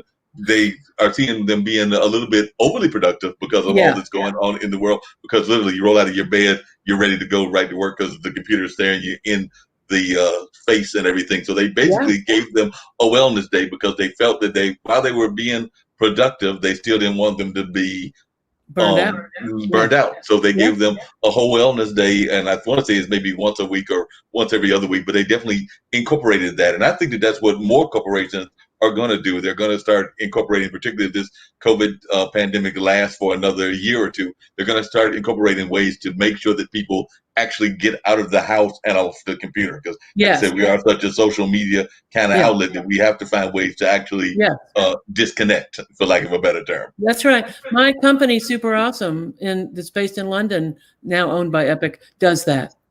And, but they were doing that even before the pandemic, but now they're like, get up, get out, move around. And I think you might know, I live out here in these woods. I don't know if people can see, but I have 21 acres of woods here in Pittsburgh. And so I'm out all the time because otherwise I'd lose my mind. I can't imagine living in New York or something. I guess you could get out and walk around on the streets of New York, but and that would help. But so I shouldn't have picked on New York because I love New York. But I love being out here in these woods, and I'm getting exhausted by all this screen time. And I've been on screen since 1981. And I used to spend hours gaming and stuff like that. And it's different when you have the choice, right? Right. Yeah, that makes a lot of sense. And I just want to bring Wendy back into the conversation. Wendy, we were talking a little bit about I heard. because we were thinking about YouTube and live streaming, how that's a little bit different and everything. But one of the things I was curious about is you do a lot with social media, and that's part of what your specialty is. So, do you think that we are sometimes becoming a little bit burned out? Because, like I said, I know everybody's on Facebook, Twitter. I personally think that man at 1600 is on Twitter way too much, but that's just my own personal opinion. But do you think that we're spending too much time on social media? And if so, how can we get off of it or disconnect? So I'll answer that. I want to just get back to Rebecca because I asked the boys, and exactly what I heard you say, always sports live streaming. Sports live streaming for a long time. So they live stream NFL, NBA, they're big basketball, baseball, football fans. So anyway, that's, I guess, where I, because they use that term a lot, but you're absolutely right. I mean, I wasn't saying that you're not right. I just wanted to see what our family was doing. And so they related more to sports. Yeah. And also, as you said, YouTube. Anyway, in terms of, Mark and I met on Brian Schulman's show, which is called Voice Your Vibe, and it's a global show, and it's bi-weekly. So he does What's Good Wednesday and Shout Out Saturday. So you show up and you share what's good, in the week. And then on Shout Out Saturday, you speak about people who have inspired you the last week. And he's one of the top 50 LinkedIn most impactful people, which, that he was named that like 2 or 3 weeks ago. So it's very significant. And what it's a great reminder, Rebecca and Mark knows, is that, like, a lot of us, we have ups and downs every day, right? Good days, bad days, down days, stressful days, all that stuff. But his show, at least, and I'm now, they call me a resident guest from in March when I didn't even want to go on. Like when you were talking, Brian was like, you should go on. I'm like, no, I'm in my bedroom and the boys are in the other room. And I feel like I'm in a frat house and my hair was gray at the time, which you see, it's, So he's like, just put on the backwards baseball cap, So anyway, I did. And I finally said, welcome to Glavin's frat house. So, anyway, I think that, people, at least for me, I think you see, I mean, I am outgoing and a speaker, but, this type of thing, at least in March, was new to me, virtual events and showing up and ad hoc, or what happened, Rebecca, where like you thought we were talking about technology and I'm speaking about, all different things, you know what I mean? So, I've gotten into the hang of it, but, it took some time. So let's say from March until, let's make believe May. I mean, it took several months to be, be able to be comfortable. And Brian, who's a really close friend of mine, pushing me, like, and also sometimes on Saturday mornings in the beginning, like in the March when I didn't feel like it, I'd hear it in the background on Saturday at noon. I live in New York City, and it's like, oh, and I want to give a shout out to Wendy Glavin, and I'm like, oh God, I have to go on a show and I don't feel like it. So, honestly, I don't think that people are getting tired. At least this is only based on my experience. I think that people are much more engaged, like the perfect example, and much more personal. Like I didn't feel uncomfortable to say, look, I'm going to get up and go ask my boys. So prior to COVID, that would never happen. And nor would I be wearing like, a kind of a casual, beachy dress. I'd be wearing, some like a more, professional type dress.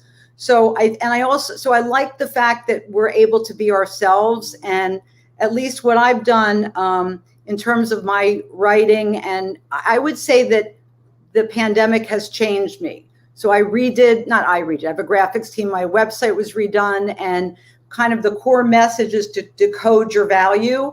And what it means is, and I was talking about this at the beginning of the show. So I'm 62 years old.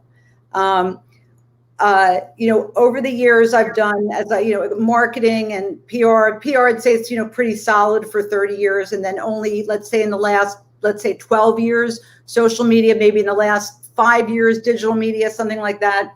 But what decode your value means is that, one, if we look back like I did, I realized, wait a second, like I've been writing most of my life, like maybe I could be a writer. But sometimes people just keep looking forward and don't take a step back. And if you take a step back, you can find transferable skills and, common patterns and, morph into, I don't like to say pivot. I like to say morph or move into other areas which are building on your core strengths.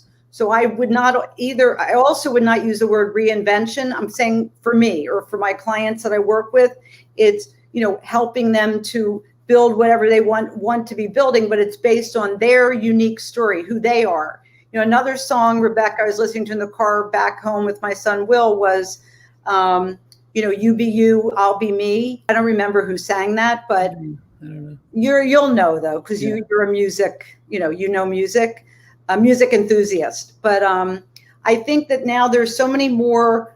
I mean, I have never met so many people, meaning virtually, all over the world because of technology, because we have all these digital, platforms. And I think you're right. Like maybe once in a while, people get tired of the more formal Zoom calls, where it's like a set meeting and a set time. And you think to yourself, let's say as a woman, like, oh God, I have to put on makeup. Oh God, I have to, but I think that these types of, just conversations, open conversations that go in different directions, I think people enjoy that. And I happen to be a big fan of Twitter and LinkedIn.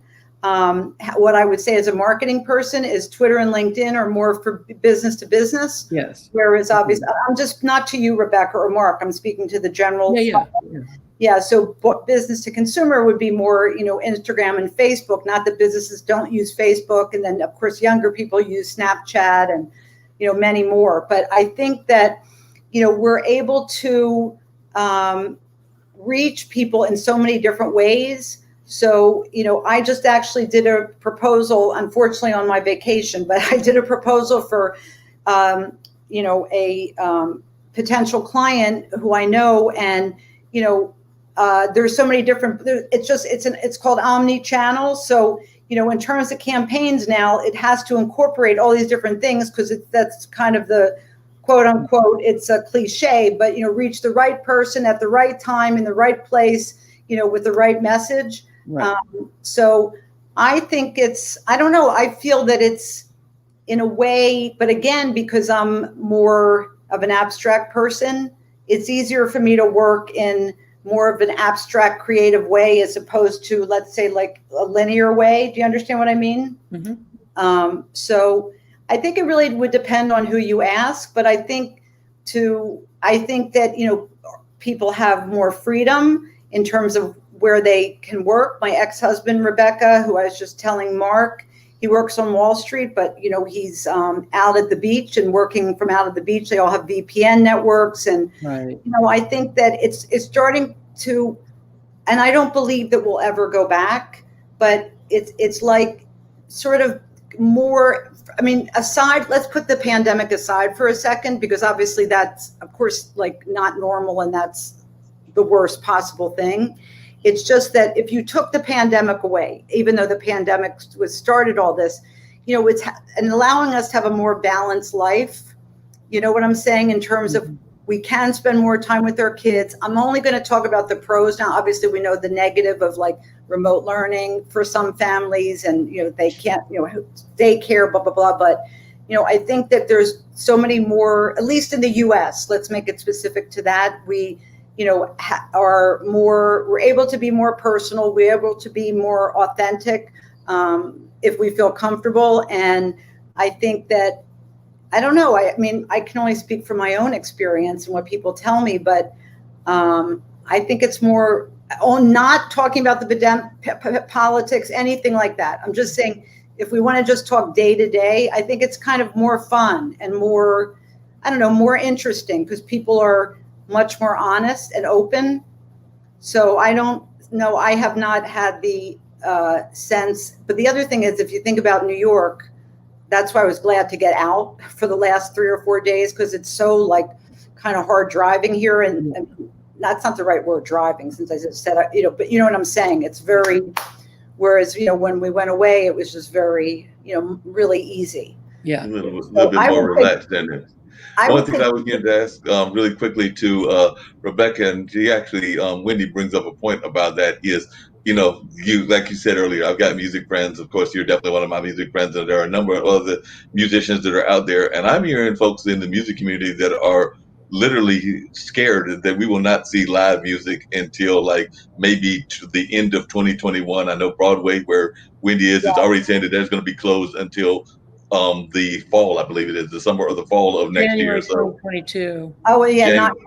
not anytime soon. Yeah. Broadway, Right. no way. So, what is your thoughts about that for those that are in the music field? Because there's so many that are concerned about that, not just doing live streaming, but also just getting out there Right. and performing. So, Right. what is your thoughts as to So- where we are with the pandemic and the music field? Because you are a great musician, a great blues singer, a great R&B singer, and all of that. And I just know that I am a big You fan are, of your music. Rebecca? You are? Yes. Yeah. Do you have So- albums and things? Yeah. Oh So, my God, great. so here's what I think about that. I was lucky in the beginning of the pandemic to be involved in some pretty high level conversations because of Bob at DPAC, right? The Durham Performing Arts Center, and he's hooked into the Nederlanders, and that's all New York and stuff. He was such a great mentor to me. I'm just going to say that out loud. But when I was at the Carolina, but he included me on a lot of conversations way back in March and April. And then I was part of that coalition and all that. Well, we were, the Carolina Theater was. And so I was on a lot of phone calls about the reality of what people were looking at, right? And so it didn't surprise me when they finally said out loud, it's going to be January 2022, probably, maybe earlier, but until there's a vaccine, until there's a vaccine that people feel they're confident about. So that's a given. And so what do you do in that? You can sit around and whine about it, but that's not going to help. So what I think, what I'm seeing happening now, and what I'm trying to be part of, at least locally, and a little bit in Nashville, but not much outside of North Carolina, is smaller groups, right? So that's sort of the thing now, is that you go to somebody's yard, or drive-ins are a huge thing right now. They're all coming back, right? So this is it's not rocket science, and it's also not the first time that we've experienced something on this scale, but it's been a very long time. So people can go physically to a drive-in now and go to church or go hear. Really? Oh, that's a huge thing. Oh, we cannot. And in fact, there's like surging cases because of the fact that people are doing that. Wait a minute. No, not in your car. How can that be a surge? No. I'm talking about driving. I'm talking about Brooklyn and Queens, where people are going to, as you said, churches and that thing. So no. I said drive-ins. I said drive-ins. Talk about like the drive-in movies. Be really clear about this. I'm not talking about. I thought you said church. People are going to religious. I'm talking about drive-ins. I'm not talking about buildings where people are. So people need to, people are going to these drive-ins. They're now coming back. People with lots of land are like, yeah, come use my space. And there's all these pods, right? Even in Durham at Motorco. I'm playing next weekend with the Johnny Folsom 4, and the Motorco is doing an outdoor thing in downtown Durham and they sold pods. And so you have to be in the same.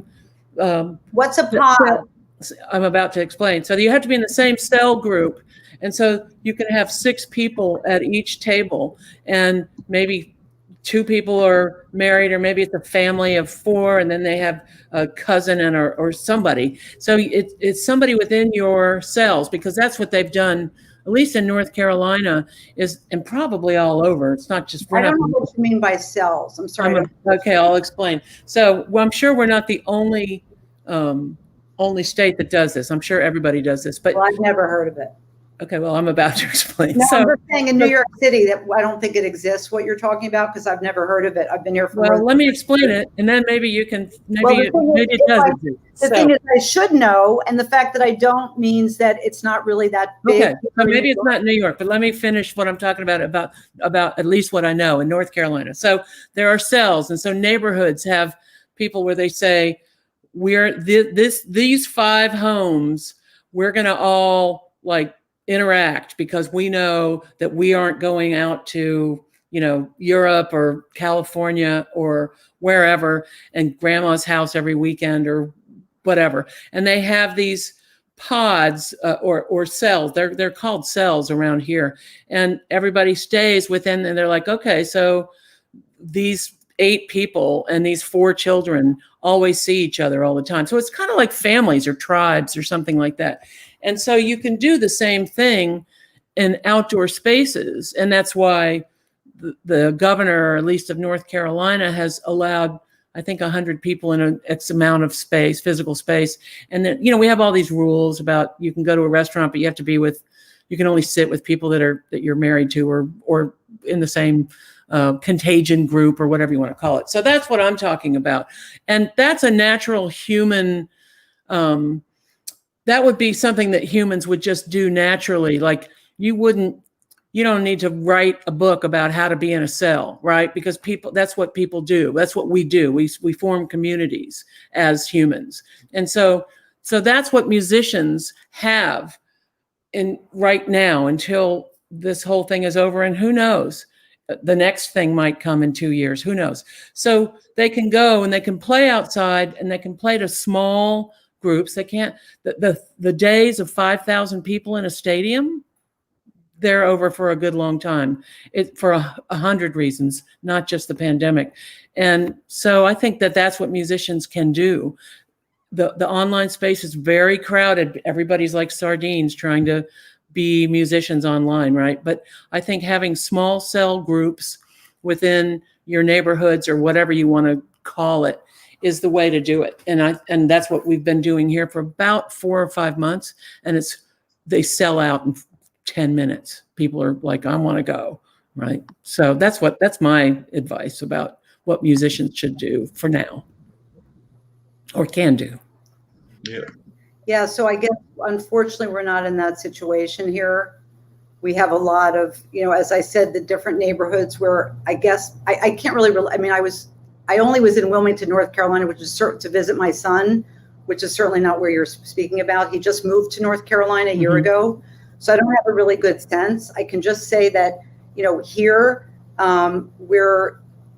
I don't know, Rebecca, if it's first. So we have rising cases in Brooklyn and Queens, and we have all these very strict rules where, like, I live in an apartment building, only 1 person per building. In terms of any more than, like, I was telling Mark earlier today when I was away, you could only go into like first of all, take out food. There are outdoor restaurants, but this was at Long Island. This is not in the city. So people have to be social distance. They would never have like 4 or 5 people at a table or, anything like that. Even families?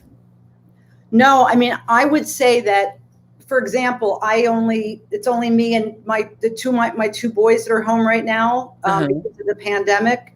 So it would rarely, maybe me and one of my sons would just like go grab like Mexican food, 2 people, but it's not what you're describing. So you wouldn't sit down with both your sons at an outdoor place and eat? In Long Island, we did.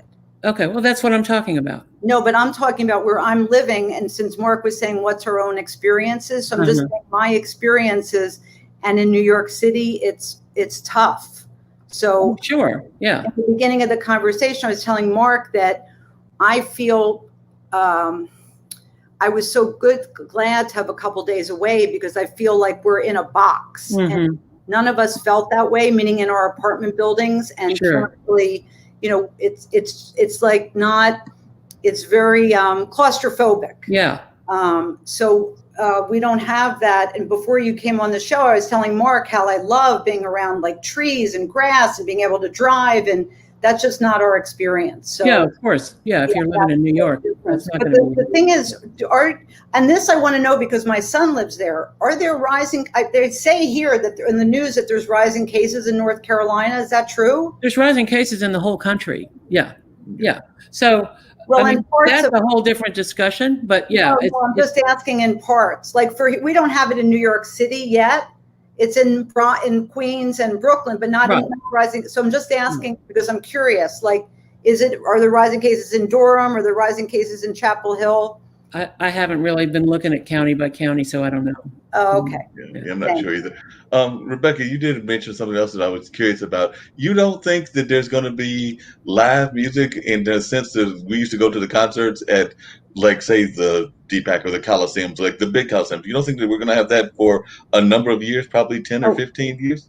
No, I didn't say that. I said Okay. 2022, January 2022 is my best guess. Maybe a few months before that, maybe. It all just depends on the vaccine and how effective it is and how accessible it is Right. clinical trials. and how comfortable people are once it's out with being in public around it. And it's going to take coming up with a vaccine is not an instant. I mean, for anybody to say, oh, in a year we're going to have this vaccine, it's not going to happen. It takes beyond taking a few years to create a vaccine and do the trials. Then you have to have a few years to see, did this really work? What happened 6 months after to this control group? What happened 9 months later to this control group? I spent 16 years in survey and statistical work for the US government for lots of stuff at RTI. And that stuff just takes forever. So I wouldn't say 10 or 15 years. I just think the landscape has completely changed and will stay changed for a while. And I think the days of people going to a 1,000 seated theater, let alone a 15 or 5,000 or 25,000 seated arena, are way off. That's Mark, what I'd like to add one thing, and then I have to go. I have very dear friends that are my age and older, chief of staff at a top New York City hospital. So I just wanted to clarify, from top doctors in New York City that you're absolutely right. There's not going to be a vaccine, certainly not this year. They are thinking, and this is, personal medical perspective, that they have told me. So there are some vaccines available in other countries, but my friend, I can't mention her name, but she said the big thing is the clinical trials. Like she said, Yeah. who's going to want to take a clinical trial? Right. So I said to her, what do you mean? She said, well, we need to know. Because she's my friend of 25 years. She said, well, you have to see if you're going to grow like a third arm or something. Right. So at least what they have told us, meaning our family friends, is that, hopefully later in 2021 in terms of vaccine. But again, I always speak from either my own personal experience or, other people who are more experienced than me. And I'll end with when I told Mark, Rebecca, that I have what's called Who Wants to Be a Millionaire. And I have phone a friend. So if I have questions about the economy and Wall Street, I call my ex-husband. If I have questions about medical stuff, I call, my doctor friends. And, so I don't claim to be an expert in any particular thing, but I know who to call to get the, information at least that I need to, become more knowledgeable. So thank you so much for having me on the show. I really enjoyed it. And it was really nice meeting you, Rebecca. I took your name down. I would love to look up your music. And that's congratulations on your startup and all your success. And to Mark, and I hope, Mark, to see you on, what is today? Monday? Today is Monday, so you'll see me probably pop in on a Wednesday. As a matter of fact, you were mentioning Billy Eilish and the Tourette's syndrome. So but that's actually what Brian has as well. Brian also was born with Tourette's as well. So that is part of Brian's background. You won't see me on Wednesday because I'm doing that Pitch Fest. I'm a judge for the Pitch Fest, but so I'll see you on Saturday if you're on What's Good. Shout Out Saturday. Shout out Saturday. So have a great night and take care and stay safe and stay healthy. And, congratulations on both of your success. Thanks very much. Thank you so much. Bye-bye. Bye. Thank you. Appreciate you. All right, Rebecca. So for those that are watching from the international community that don't know your music, and like I said, I know a number of folks that do know your music here in the area, but a lot of other folks are not as aware of your music career. We've kind of explored a little bit about your internet and technology background, but I also want to talk a little bit about your music career because, like I said, that's what I always think about is how great of a musician you are and all of that. You. So definitely, I'm a big fan and have been a fan ever since Rebecca and the High Tones, which is one of your early groups. That's back when I was just a mere child. Yeah. Yes. So tell the folks, like I said, we do have actually what you mentioned Nashville. One of the shows that we have here is a show called Alexandria May's Music Cafe, and she is actually kind of a idol type from South Africa. So she's kind of Oh, seen as the Taylor Swift of that area, and she does a show cool. here on IBM TV every Sunday. So, and she's got ties to Nashville because she was going back and forth between South Africa and Nashville on a regular basis, and with the support of her parents and everything. But then the pandemic came, so now she's pretty much just doing all of her stuff from South Africa and waiting for a day when she can travel again and come back to Nashville. Because I know, as far as she's concerned, that's her other city of love is Nashville, because she loves going there, and she's a big fan of something that I know that you're a fan of, because I know that I've known you through Kirk and other people, but she's part of that singer-songwriter community. So she's a fan of what I think they call circling arounds or things of that nature, but they're kind of like those kind of things, and she does those and has done those in Nashville and is a big fan of those and tries to create that same kind of environment in her show, because like she'll have different musicians both from Nashville, London, and various other parts of the world, South Africa where she's at, and they'll come in and do that on a regular basis. So like I said, that all was a segue into folks learning more about your music career and how you've been doing this for decades, but definitely doesn't look like it because you still look young as ever. Thank you. So so this Thursday I'm doing a circle in the round at the Blue Note Grill with Barry Gray and Dean Driver, a songwriter circle outside on the patio. And hopefully it won't be 5 degrees. We'll see. And so I'm very excited about that. So here's my latest thing. So just to, in a thumbnail sort of snapshot, as you talked about Rebecca and the High Tones. I was 19 or 18 in my first band in Durham, and I lived in downtown Durham long before it was fashionable, 1975. And I paid $65 a week for a very cool house that just sold for $900,000 recently. I was like, oh my God, if I'd only known. But so I was in a bluegrass band called Mother Country. And then in 78, I started playing swing music. And I had a little band that played at a pizza place. And off, sorry, it's about to get, this is just going to be for a second. Yeah. In Hillsborough, in Hillsborough, North Carolina, Hillsborough Road. And sorry.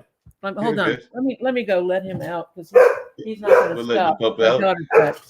The dog barker will let the pup out, and then she'll come back and share more of the musical journeys that she's been on. She's been on so many great musical journeys, and like I said, I've known Rebecca for a number of years, and as she just said, she just recently has left the Carolina Theater, where she was the executive director there for a while, definitely serving as the director there for a number of years and all of that. And definitely she has seen a lot in the music field and, of course, in the world in general. So definitely Rebecca's back. I was just sharing with our listeners that I also knew you from, as you mentioned earlier, the Carolina Theater, where you just recently stepped down as the director there. So I would just like folks know a little bit about that as well. But now you can go back to the music story.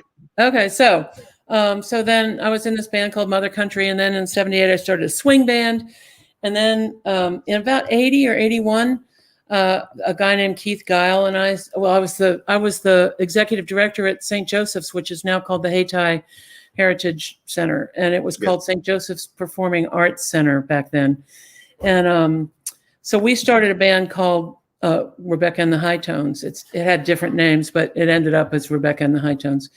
And we had that band for 30 years and played at the Montreux Jazz Festival and just did a lot of cool stuff over those years. And about 2012, something like that, we stopped playing as that band, but then everybody split off and did their own things. So I've been doing really the last 10 years of my life. I've been in a few bands and have a band called the Bennies that I'm in, but mostly I've been doing sort of one-offs, like putting together the Circle shows, that's based on the Will the Circle Be Unbroken albums, and we've done 13 of those at the Arts Center, putting together, various just sort of one-time shows that are interesting. Maybe a Bonnie Raitt tribute that we did a couple of weeks ago at the Blue Note, and I had two of her musicians played all night. They came to Durham and played one from Nashville, one from Muscle Shoals, Will McFarlane, Jude Johnstone. And then stuff at the Cradle, we did a Tom Petty tribute. We've done Graham Parsons, a couple of Beatles shows. So I've just been involved in a lot of those for the last, can you take that? Thank you. For the last 10 years, and really enjoying that, and also producing some shows. And then I've done my own record. I think you might know. I did a record called Blue Shirt, and it came out a couple of years ago, 2 years ago, I guess. And now I'm working on, so I'm very excited about what I'm working on. So I'm working with, excuse me, Blue Shirt was primarily, well, it's the producer's named Jerry Brown. He owns a studio called the Rubber Room in Chapel Hill, and he works with a lot of Nashville folks. And then Andrew Marlin from a group called Mandolin Orange was a primary arranger and player on that record as well. And a guy named Joseph Terrell from Mipso, and just lots of different people. Jude, Don Dixon, people like that. So, and it was great. It was a lot of fun. It was about a 2-year project. Excuse me. This project that I started a couple of months ago, I'm back in the Rubber Room. I'm working with Joseph Terrell from Mipso again. And Andrew Marlin will do more on it. And I'm just gathering people. But what I'm doing is I'm writing songs that will point to a novel that I've been working on for 3 years. And my mentor, who is a friend of mine and raised his hand and said, I will help you through this book, is Clyde Edgerton, who's a great writer and Southern writer. So I've been writing a book called, right now the working title is A Simple but Kind Gesture on What Would Have Otherwise Been an Ordinary Day. It's a very long title, but and I was hoping to read a little excerpt from it. I don't know what your schedule is though, so we still got time, and I would love to have you read an excerpt. I would definitely love to have you read. Okay, so what I've done is I'm writing songs to go with each chapter in the book, and so the book is coming with a record, or the record comes with a book, depending on how you look at it. So this is the story of Butter Stubbs is her name. So chapter 1, I'm not going to read the whole chapter. Don't anybody get nervous. But so chapter 1 is called No Bath.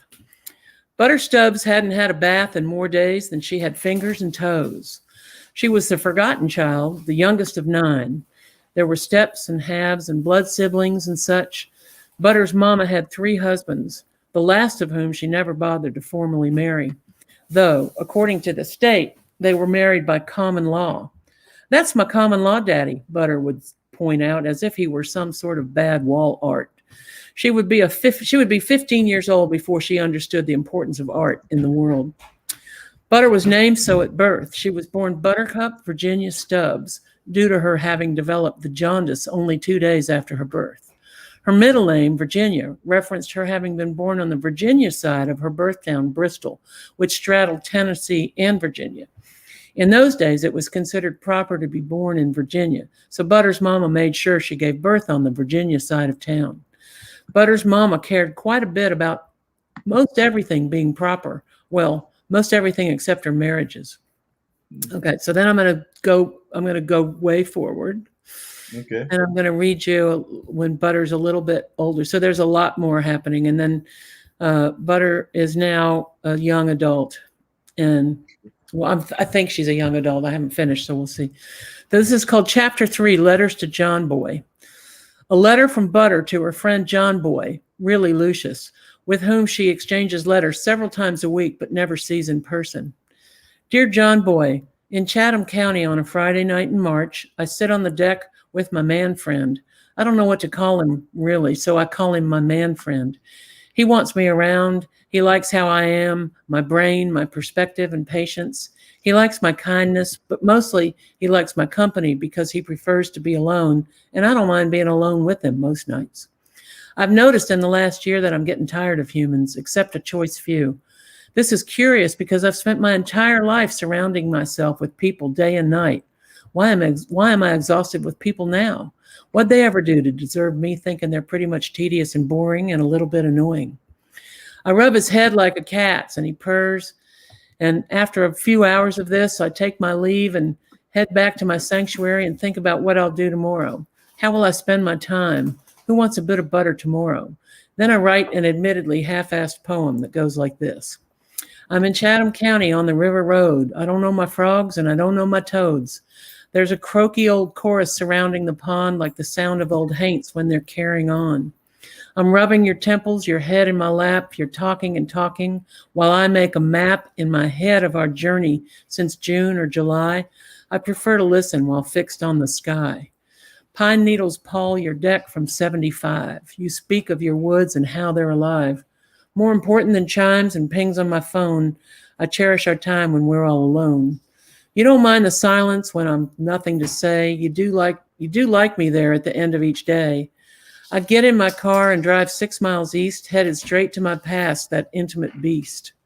Someday I'll go away for a while, and while minding my business, encounter a smile, and likely pretend he's the man of my dreams. This stuff never ends, does it? At least that's how it seems. Love, Butter Stubbs, self-appointed interesting human and half-assed poet. So those are two little excerpts from the book. No, those are great excerpts, and those are very enjoyable. And I was definitely checking them out and enjoying what you were saying. I was wondering how much of the books, because I did hear some country references and definitely some Southern references. So I was wondering how much of that is actually based on your own life experiences and your own life stories. So I was wondering how much you drew from your own growing up and your own kind of like way that you came up into life and everything. Because if I remember correctly, you are an original Southern person, even though you've traveled all over the world. But if I remember correctly, you were originally from the South. I was born in Washington State, in Tacoma and Seattle. But I came here in 1969 when I was 13, and I have traveled all over the world. But I've been here almost all my life. I'm 64, so I've been here almost all my life. So this is based a lot on my life, but I've added some flourishes of things that my mother-in-law used to tell these great stories, and she was from Virginia. She was the one that talked about having it was important to be born in Virginia, and so I used some of her stories and incorporated it in and out of the book and made some embellishments. So it's not really autobiographical, but there are many, many things that are totally autobiographical that happen in this book so far. So it's I've had a very interesting and colorful life, and I recognize that. I've been really I guess lucky. I don't know what the right word is, but so I decided to write about it and write about it in fiction so people can sort of figure out what's real and what's not real. So either that or you were trying to protect the innocent, or maybe you were trying to protect the guilty. It could have been that. You might have been trying to protect the innocent and or the guilty. Because I was just wondering, you said that it's been, and like I said, I know about the work, as I mentioned earlier, with AOL and, of course, the music career and things along that line. And I knew that you had traveled the world and everything. What, if you could talk about it, what's the most unusual experience that you had that's allowed to be talked about? Like I said, I'm sure there's some experiences that you can't talk about because what stays in Vegas what happens in Vegas stays in Vegas. What happens in Pittsburgh stays in Pittsburgh. But there might be some open incidences that you could talk about in your colorful life. I'm going to talk about New Orleans, but I'm not going to go into great detail. But I will tell a story that when I was 17, I hitchhiked to New Orleans after drinking too much in Chapel Hill at a place called the Town Hall. It was 1973, and I had $48 in my pocket, which seemed like $1 million to me. I left my VW on the side of 85. And two people went with me, and it was a very colorful, I've written about it in the book. It was a very colorful summer, let me put it that way. It took us 3 or 4 days to get to New Orleans. All kinds of stuff happened, some of it incredibly dangerous. A man picked us up in South Carolina and said, I've got to make a pit stop, and took off down this road and went way out in the middle of no place, and we found ourselves in the middle of no place at a biker place. This was 73, right? So and there were definitely angels watching over us, because his intention was to turn us over to those bikers. And he got back in the car after a long time and took us right back to where he picked us up and said some expletives and told us to get out of the car. And so that was probably my first close encounter with something that was dangerous. Like I knew that his intentions, as soon as he pulled off the highway, were not good.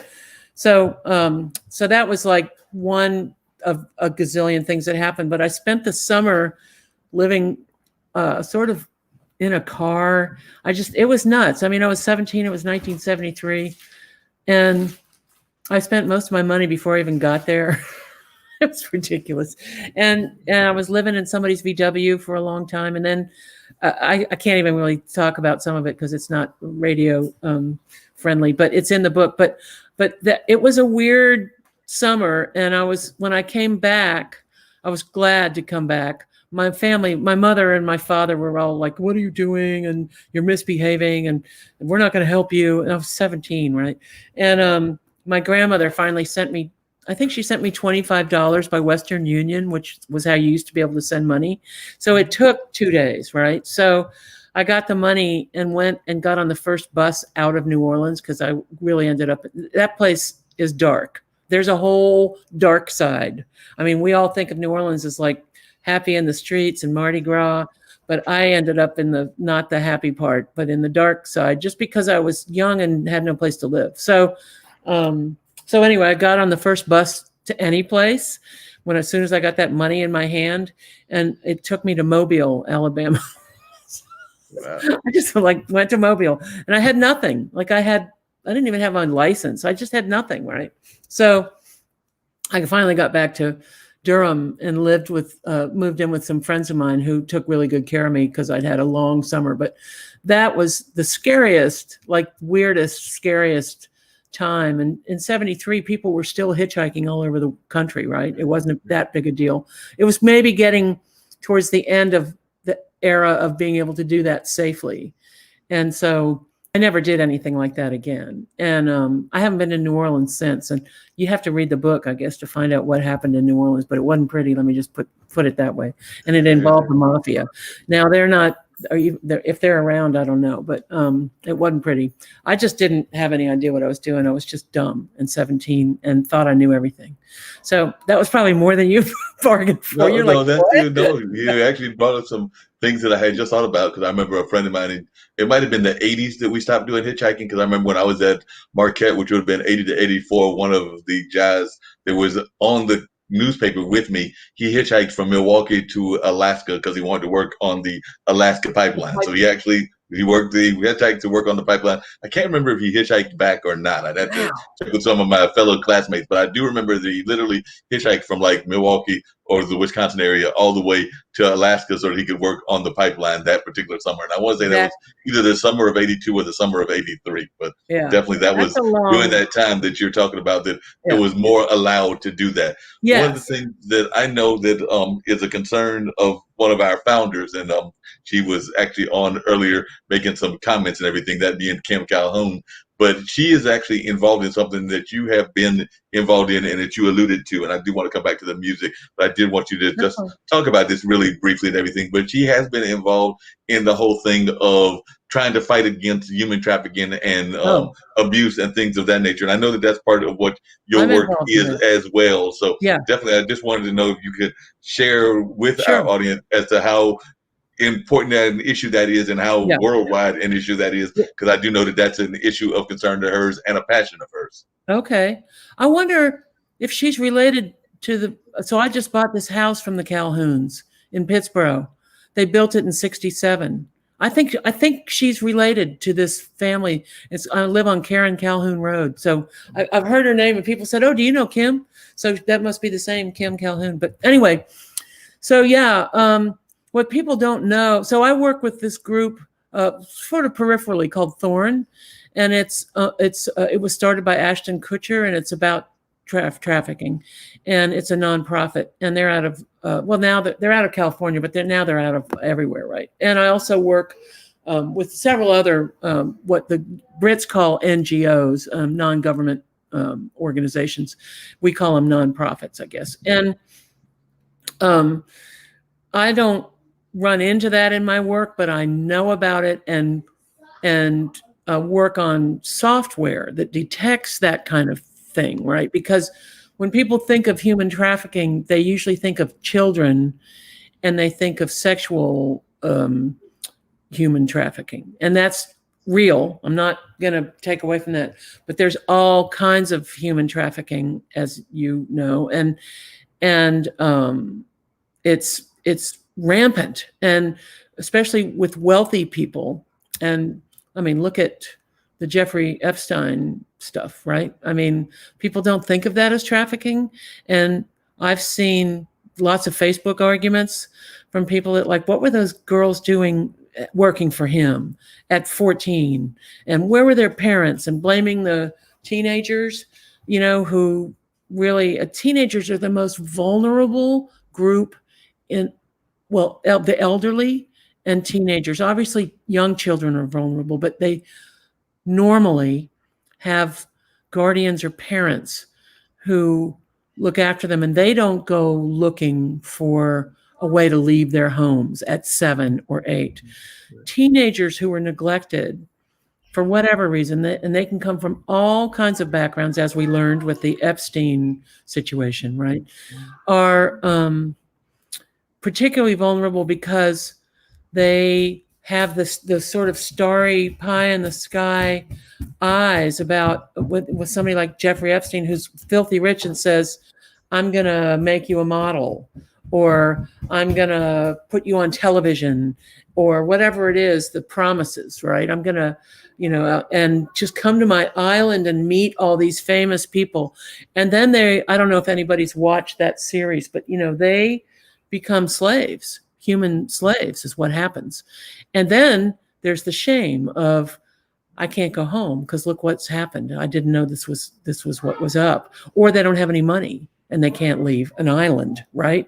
Or so that's a one side of the spectrum. It's a huge spectrum.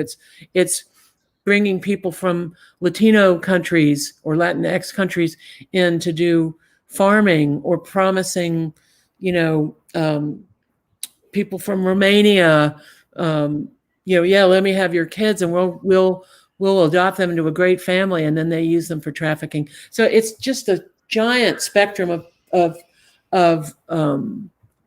trafficking that people don't think of as trafficking, and it's very serious. And as we get wealthier and wealthier, it gets worse and worse, right? Because people with a lot of money buy people, they buy humans. For lots of reasons. Cook for me for the rest of your life, farm for me for the rest of your life, or for, you know, sexual reasons. Or they're just so it's horrible, and it's impossible for law enforcement to keep up. They're doing as much as they can. Interpol is this, you know, that international law enforcement organization. They're such great people. That organization is great. But nobody can keep up with this. It's so huge and underground, but sort of in your face. So it's insidious, and it's horrible what it does to people, and mostly people who are very vulnerable and have and just believe people because they want out of such a bad situation, right? So yeah, bad. Definitely. Like I said, I didn't know that about Kim. That I need to meet her. I do. And definitely. We'll definitely put you in touch with her because, like I said, I do know that that's an issue that she's been concerned about. And I think she's got an invention that deals with some of the ways that even some of the folks that have abused, like their spouses, particularly women, and things of that nature, that they can be monitored and definitely be kept track of, and things of that nature. So I know that she's an engineer that has put together that. She's got her own invention that's involved in that field and everything. So I know that's awesome. Part of her concerns is also around gender issues. And I know that definitely gender issues has been a passion of yours as well, even in the music industry. That's so I'd love for you to talk about gender equality. And if you want to put it in the context of the music industry or any of the other industries that you're involved in, I'd love to hear you talk about that, because I know that whether it's music or whether it's the field of technology, that we are not always seeing enough equality, particularly when it comes to around the difference between what men get and what women get paid and things along that line. Yeah. So I've been very lucky in my careers all my life. And maybe it's because my mom was very sorry. Maybe it's because she was very independent and never relied upon a husband to pay the bills, and she had 3, so just like Butter's mama. But So I grew up with a really independent, strong woman, and she was the first woman on the academic council at Duke, and she taught at the medical school there, and she was brilliant. And not the greatest mother, but but a really smart woman. And so I grew up feeling like I could do anything, and with a lot of sort of self-confidence about whatever it is that I did. If I was doing dishes at Shoney's or working at RTI or whatever, AOL, I learned everything I could, and I had a lot of confidence. So I've always been paid fairly, but I know that that doesn't happen. But I've just never experienced that, just to put that out there. But the tech world is it's a dude fest. I mean, it's a man's club, right? There's more and more women are in the tech world, but very few women in the tech world compared to men, especially coding and engineering and that sort of thing. And like, I was on a Zoom call and it was almost all men. And it wasn't because they were discriminating. I think there just weren't enough women engineers, coders, whatever. So I've been part of groups that were trying to encourage that in young people in primary school and secondary schools. But it is still an unequal, I mean, and especially now with our current government, that's not helping at all, right? I mean, you'll be driving down the highway and see cars that say women should be submissive to their husbands, John 7:21 or whatever, some scripture that they've quoted. And you're just seeing more and more of that. I don't know if you saw the Borat movie, but there was it was kind of intense, but there was some stuff that was like pretty eye-opening about men and women. So yeah, in the world, we're still not there, right? Still not there at all. And my daughter who's here actually knows a whole lot more about this than I do. This is sort of one of her specialties, but I think I've always wondered, just from working with kids online and seeing girls' behavior versus boys' behavior in the online world, and literally millions of lines of chat, right? Because for 27 years, I've been watching people online and how they interact, and especially young people the last 15 years. I always thought girls need to be taught at a very young age. That's where it's going to be most effective, right? To stand up for themselves. Now, it's hard if you're in a family where I'm the father and I say this, right? Or whatever the dynamic is. And it could be what we would think is a perfectly normal household from the outside, like looking in. It's not always, people think, oh, that's just a bunch of rednecks. It could be anybody. It could be anybody who raises their daughters. I mean, I was raised they sent the boys to private school and told us to go to public school. I had two brothers and one sister. The girls went to public school. The boys got to go to private school because they were boys. We had to do all the ironing. I mean, it blows my mind now but so that was my personal experience up until 1969 when we moved here, and my mother threw all that out the window. But up to 1969, it was a misogynist household, right? And we just thought that's how it was. So yes, we've come a long way, but in other ways, technologically, just police, everything, right? Law enforcement, there's a lot more women. I love that we have a woman chief of police in Durham. I really like CJ Davis. I don't know her personally. I just know who she is. She was in the Rotary Club with me, but I like her and I think she does a great job. And I think that we need more of that, right? So we still need that. I mean, you'd think, oh, well, we're there. No, we're not there. And just like we're not there with racial equality, right? What's it been, like 170 years or something, and we're still dealing with these issues, and 400. I mean, 170 since the legal, right, since our laws changed, but hundreds and hundreds of years before that. So I don't know. I think you have to learn how to empower yourself and have enough self-respect to say, I'm not doing that. Like a lot of women, especially in DC, right? They go to be, what are they called? Interns, right? Mm-hmm. And I mean, there's some funny business going on, and they don't know what to do. Look at what happened with Monica Lewinsky. She was 21. She was 21 years old. I'm not trying to get political or anything, but you know, when you're that young and you're dreamy about, you know, the president or a senator, it's irresponsible for anybody of any gender, not just men with women, but you know, the gay rights and the LGBTQI community is still completely discriminated against, much worse than women are.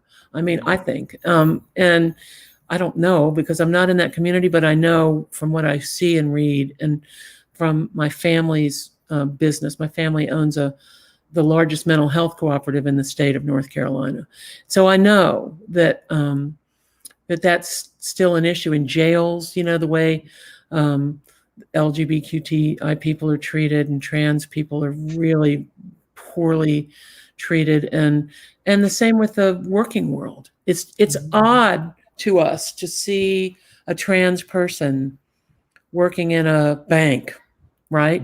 Like you would probably look twice if you went into a bank and thought, whoa, you know, because we have these ideas, these fixed ideas. So it takes many generations to fix that. And the best way, so one of my friends, I'm just going to tell you a quick story, but one of my friends her name is Jocelyn Stevenson. She was one of the creators of Fraggle Rock. She was Jim Henson's protege. She's amazing. And she said she went to Stanford and she studied early childhood education. And she's older than me, a little bit older than me. The Children's Television Network came out in Boston, and she saw it. And she said she was walking down the street and thought, how can you get to people and really change? How can you really change people's attitudes? And then she thought, children, that's where you do it. So she planted herself outside the studios when they were just launching, and they didn't know what was going to come out of Children's Television Network workshop. And she said, I'm not leaving. I'll do anything, but I'm not leaving. And I need to work here because this is where it's going to make a difference. Mm-hmm. And I love that story. When I had her speak to my group in London last week, and she told her story, and it was so cool to hear her talk about that and how, and look what that's done, right? For, oh my God, that's something that made a difference. Right. So how do you do that? How do you organize groups to make a difference, right? And the younger you start, the better. So I know I could go on, but that's my perspective on that. We're not there. We're not even close. We're not even halfway there, but we could be. We could if we have better leadership, for sure. Yeah, we definitely need better leadership. One of the things you talk about is, and I've always admired your attitude with this, is I've always thought of you as being not just an artist, and by that I mean a musician, but also involved in the computer world, which is also an art form as well. Yeah. Also been an activist within that. So I was wondering if you could talk to our listeners about the importance of activism within the arts, because I think that it's a very vital part of the arts is having that activist view. And I've always thought of you as being an activist in addition to being an artist. So I'd love to hear your perspective. Well, thank you for that. That's a nice perspective to hear. So, I mean, yeah, you're right about art. About art being, I mean, the world of the internet and computers being an art form. I totally agree with you, 100%. I think that it's important that art is social, right? It's sort of based on whatever's happening socially. So, whereas I'm left, I also respect the art and the ideas, even though I don't agree, of normal, what's the word I'm looking for? I don't mind anything right-wing or conservative, I should say, if it's based in reality and normal and not harmful. Okay. So I don't want to cast a wide umbrella because there's a lot of craziness out there under the right-wing umbrella. But, and so I think whatever it is that your social, I think we all have a social responsibility to do the right thing for other human beings, whatever that is, and whatever you decide that is in terms of the law. Not like I think it's right for women to be submissive. That's absurd. But for equality or whatever, and look at all the years that great artists have expressed social activism through art, whether it's music or painting or sculpture or performance art or mixed media or film. There's writing, poetry, everything, just for years, and the impact that it has on society when that happens, when somebody responsibly, I'm going to use that word, when somebody is responsible about being an activist and expresses their point of view of what is right and what is just and what we have a responsibility towards our fellow human beings around the globe through art. It's not only beautiful, but it definitely has an impact on people, and often something you carry with you your whole life, especially if you're young. When you're exposed to, that's why it's so important for young people to be exposed to art, right? And to like something like the Children's Television Workshop, where they were very careful. They were bipartisan or neutral or whatever politically, but they were very responsible about how they expressed themselves through puppets. How beautiful is that for a child to have fun learning about what's the right thing to do in the world, right? So, and at any age, people love that. And my daughter and I were watching this documentary about the Weather Underground last night, and it got pretty ugly, but they felt so passionate about what they were doing.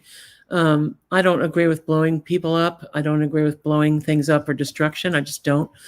I know that there's an argument for that, the impact that has on the world, to make people pay attention and see that. But I just don't. I'm way too much of a pacifist. I just don't understand that. But I do love to see people expressing themselves. The Dixie, no, they're not called that anymore. The Chicks, right? They used to be the Dixie Chicks. They're very good about that. I love it when people stand up for what they believe in and do it without dismissing or disrespecting anybody else, right? That they just say, this is what I believe and this is how I'm going to express it, but it's not at the expense of any other person or group. And I think that's the most effective way to get your art and your social activism out there. I just think it's important to be authentic and not be radical. But I love some radicals, so I'm not making a blanket statement. I'm not a radical person, I don't think. Do you think of me as a radical person? I don't know. Maybe I am. No, you have some radical nature, but not total radical. Yeah. I'm not like So, but I loved watching. We were watching some of the stuff that was happening with the Black Panthers. I was only 13 when that was happening, and I remember it was a big deal. But I just loved how Bobby Seale presented himself, right, in court, and stood up, and I mean, and they beat him, and it was just ridiculous. But he stuck with it. And I like that in anybody, in any situation, whether it's a transgender situation or a woman, woman to man or man to woman or whatever it is, I think when somebody can express themselves without disrespecting and disregarding anybody else and get their point across, that's when they're most effective. And so I admire that in people, and I sometimes wish that I had been a little bit older during all this late 60s and early 70s and been able to be a little more active than I was, but I was too young. I just didn't understand. I didn't understand a lot of what was going on until I was about 18 or something. The war was over, right? So Yeah. I don't know if that answered your question, but You did, and sometimes you don't develop that even when you're in the middle of it. Because, well, like I said, because I remember there was a school here, the Malcolm X school, that my dad was actually involved in the creation of. My younger brother, who is actually celebrating today, his 51st birthday, was actually born on the day that they had the ground opening for it, and I think that was like around Pettigrew Street or in that general Black Wall Street uh-huh. area. But definitely, I was probably, if there's a 7 year gap between me and my brother, so if he just turned and was born in '69, I was probably like 7 or 8. So, like I said, I wrote some things at that time that I'm still amazed that I wrote them, and because we all grow as we develop. So, like I said, I wrote some very radical things at that time about race relations and things of that nature that I'm convinced to this day my dad is holding as blackmail for a later time should I Yes. ever do something stupid or anything along those lines. So, like I said, I wrote some very radical things at that time that I don't necessarily agree with what I was saying at that time. So I do think Right. that sometimes you have those changes and all. So Yeah. definitely, and that's one of the things that happens. One of the things that I know you might have to go check on the dog and everything, but one of the things I was going to have you talk about is the importance, because we are winding down, got about another 15, 20 minutes, but the importance of voting, because I do know we have definitely a global audience, but we do have audience members that are from around the United States. Uh-huh. And we've been definitely talking about the importance of voting. So as you, as somebody that's here in North Carolina, but has also lived internationally, if you could talk about in your mind the importance of voting, because we do know that a week from tomorrow is the actual Oh election boy. day, even though there's early voting going on now. What a day, huh? So I've got 3 minutes. I've got somebody here, but so here's the thing. You know, people think, well, the electoral vote and it doesn't matter, and one more vote won't make a matter. Won't make a difference. But let's pretend that all that's true. It's not quite true, but let's pretend it is for a moment. It's disrespectful to not vote because of the what people went through 80, 100, 200 years ago just to be able to vote, right? It disregards lives that were lost, wars, and personal freedom that so many people lost just to try to get us to a place where everybody had the right to vote who is an American citizen, right? So it negates all of that. And for me, it's like, it feels like none of that mattered. If I don't vote, well, A, I can't complain. And B, it just says, well, all that stuff that you guys did 180, 100, 200 years ago, so what? It's crazy. It's crazy not to. And you can end up in we can all, not you, but all of us end up in a hellish situation, like, sorry, but for the last 4 years, right? And from my perspective anyway, it's been kind of a nightmare. And it's been a nightmare of disrespect. That's what I've really seen, and craziness. I mean, stuff that just doesn't even make sense on any level. And it brought our whole country to this weird level of unsophisticated, uneducated sort of behavior. I'm trying not to use any stereotypes, but there are a whole ton of privileged white men and some privileged white women in Washington, and they don't even know how to string a sentence together, let alone read legal documents, right? So what do you do with that in a country? How can you sit back and say, well, it's not really affecting me? Well, you've got grandchildren, you've got children, and it affects the future of our country, right? Of all the people that aren't born, that will be born. So I think we all have a responsibility to do the right thing for each other and to vote for, I don't care if it's dog catcher, to vote. And if you can't take the time to understand, or even if it's too complicated, it's like there's 72 people to vote for. Get somebody to help you. There are so many people that will help you. Or just go vote for what you can vote for and leave the rest of it blank or something, right? But the president, and like every major office is is seriously important. All of them are, but every major office is seriously important, and I just think it's an in your face to the people who went to great lengths and to all the wars and everything else we've had over this to not do that. That's my opinion. And if you need help voting, there's so many. Now this is where the internet needs to be in every home, right? Because there's so many resources, but a lot of people probably don't know that. So anyway, I have to go. I've got somebody here, but thank you. I really wanted to play a song, so maybe you'll ask me back, and I I'll will play. definitely ask you back. I was actually going to hope that you could play a 5-minute song or something like that. But if you got to get back to your guest and can't do it, I understand. But we had about a few minutes, and that's actually where I was going. I was going to get you to play at least a short number. So, and I'll bring you back for a full number. But if we could get at least a teaser number, I would love that. I'll do a little one. I'll do a song I wrote about my mom. Can you hear that? Yes. Okay. Should I do that one? Yeah, I'm going to actually do something different. I'm going to do a funny song, but next time I'll do a serious song I wrote about my mom. So this is a country song I wrote about men. This song was dedicated, they always get the short end of the stick in every country song, right? They're cheaters, they're liars, they go to prison, they take the dog, they wreck their trucks, they get drunk, all that stuff. So I decided to write a song about all the great stuff about men. So this is for all men or anybody who identifies as a man. It's called To the Man. Well, I don't have a pick. Well, that's okay. Whoops. Sorry. That's all right. I had a capo on. Now I've got to redo this.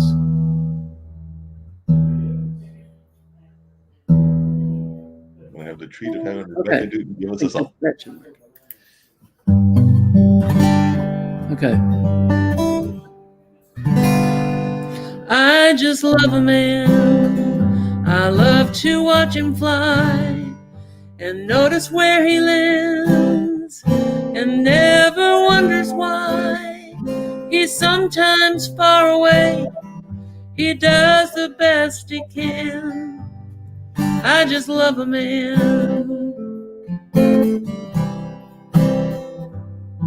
I just love a man. The way I love a dog, to watch him sit and stand. The way we get along, I love to watch him think. I love to watch his hands. I just love a man. I really love a man. A man has his moments. He can shine like a full moon in a great big old sea. Sometimes he doesn't say much, and that's just fine. It's all right by me. I've had one or two, well, maybe more than that. I guess it's quite a few, but I have no regrets. I love them, everyone. It's simply who I am. I just love a man. I really love a man. I just love a man.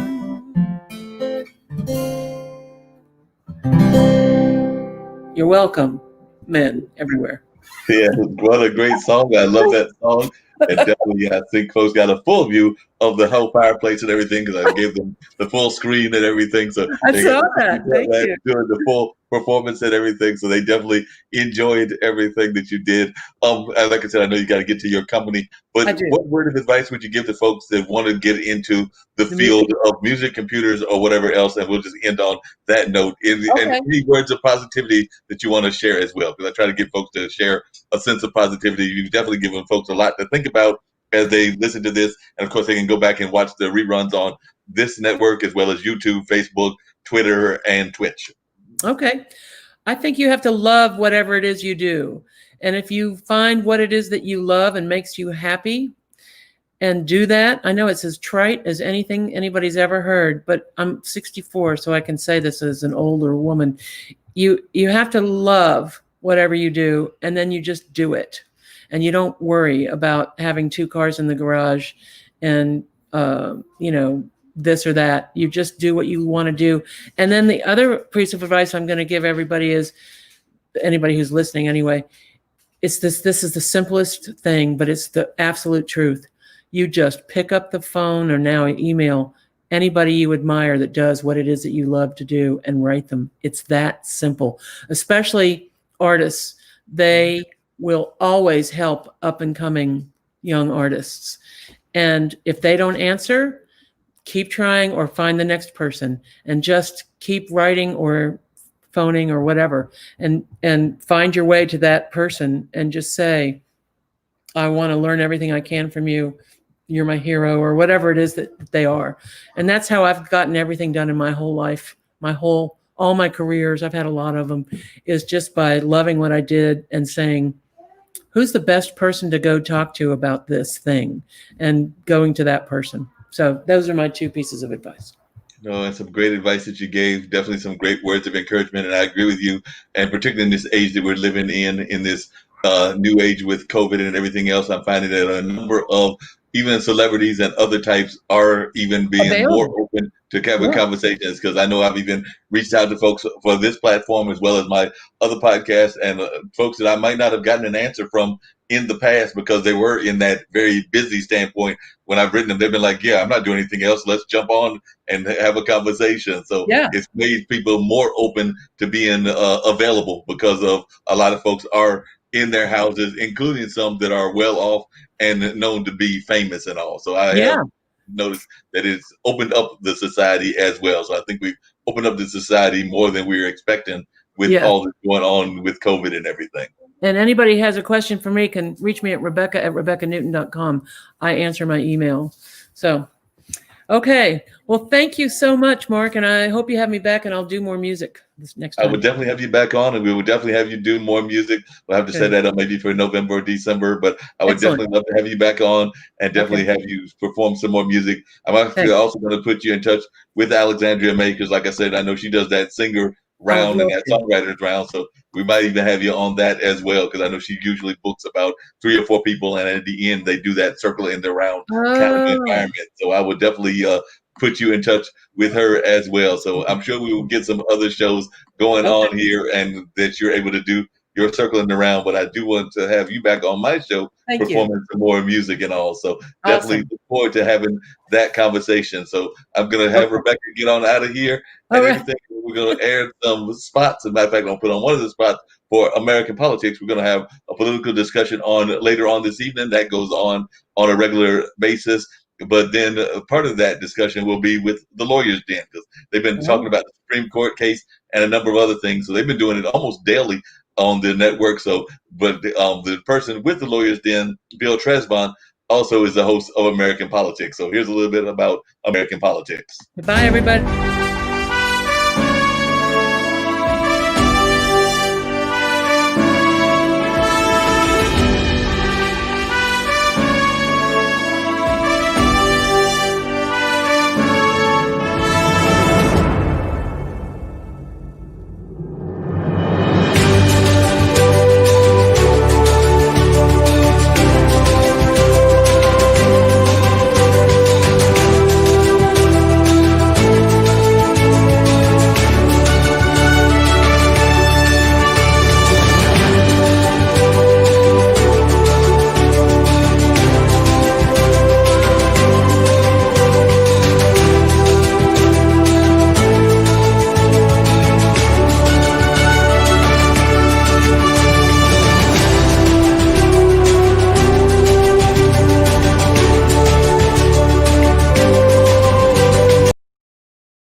As you can tell from that banner running across the screen, the new website is www.ibmtv.tv. But all the rest of that information should be fairly right, except for you might need to change it to ibmtv.tv, and just keep that in mind as you watch some of these spots about some of our great shows that we have here on this network. So just go to ibmtv.tv and learn about all the great things that are happening here, including my friend Zach's show Funk from the Front Seat, which will be coming your way this Saturday. You know, the funk don't always give you what you want, but it'll give you what you need. You know what I'm saying? We never left. Yo, we back. NHFA in your face. Bringing you something good to your ear hole, y'all. Check it out. It's our time to shine. It's our time to grind. It's the phone. Like I said, there are all kinds of great programming that exists here on a regular basis. And of course, we love to let you know about them. And of course, one of them is my friend Wynn Charles' show. And of course, she deals a lot with the things that are revolving around disability as well as women's rights and all of that. So let's check out what Wynn Charles is all about.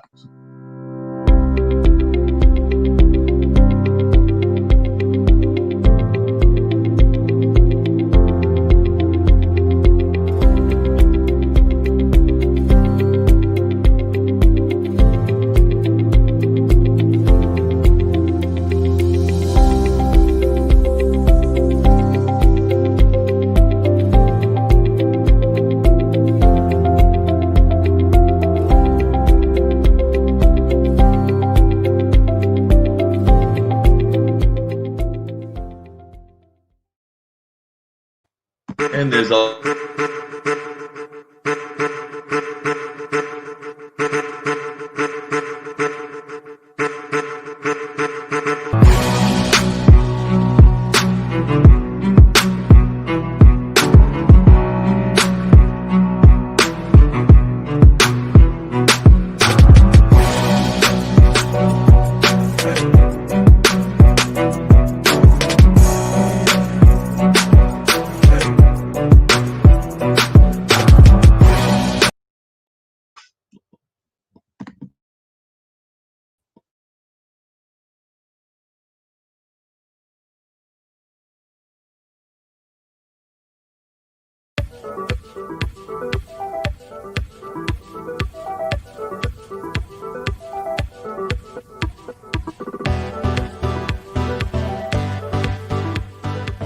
My name's Brandon.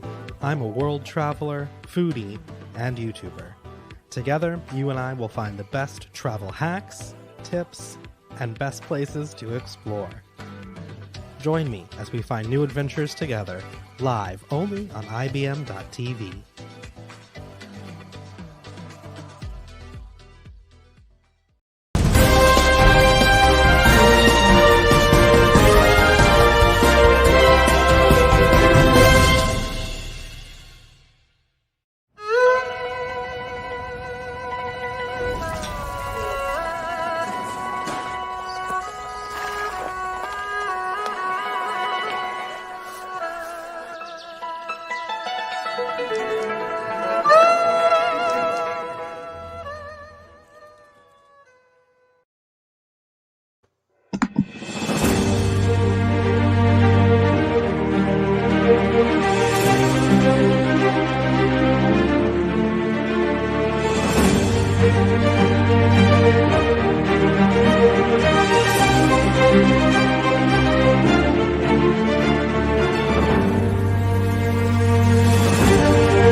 Yep, like I said, there are a number of great shows that exist right here. And of course, we've got a sponsor as well. So I ought to give the sponsor some time.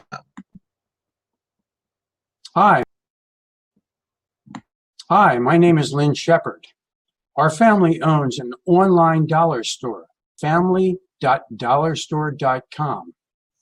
We have over 4,300 items on our site, quality items, and a lot less expensive than you might find wherever you're shopping, including on Amazon. We deliver for free if you spend $25 or more. And we also have a gift token program. Now, gift tokens are just like gift cards that you would get to shop at CVS, Target, Macy's, or a lot of other stores. And when you sign up to become a customer, you immediately get $5 worth of gift tokens to be able to use before you even make your very first purchase. So we encourage you to sign up to become a customer. We are here because we are supporting a not-for-profit, Money Masters PBS. Money Masters PBS owns IBM TV. Now, the mission of Money Masters PBS is to narrow the gap between poverty and financial sustainability. And like I said, it's time for us to get on out of here. But the new website is www.ibmtv.tv, and that's where you can find all of this great programming that exists on a regular basis.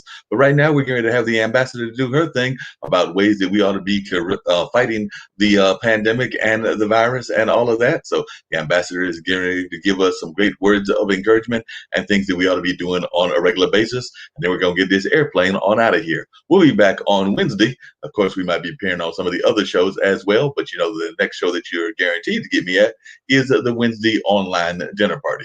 But you know, I might pop in on a Tuesday, and definitely I'll be there Thursday with the podcasters folks as well as the Gamers Den. But right now, let's get this ambassador as she does her thing.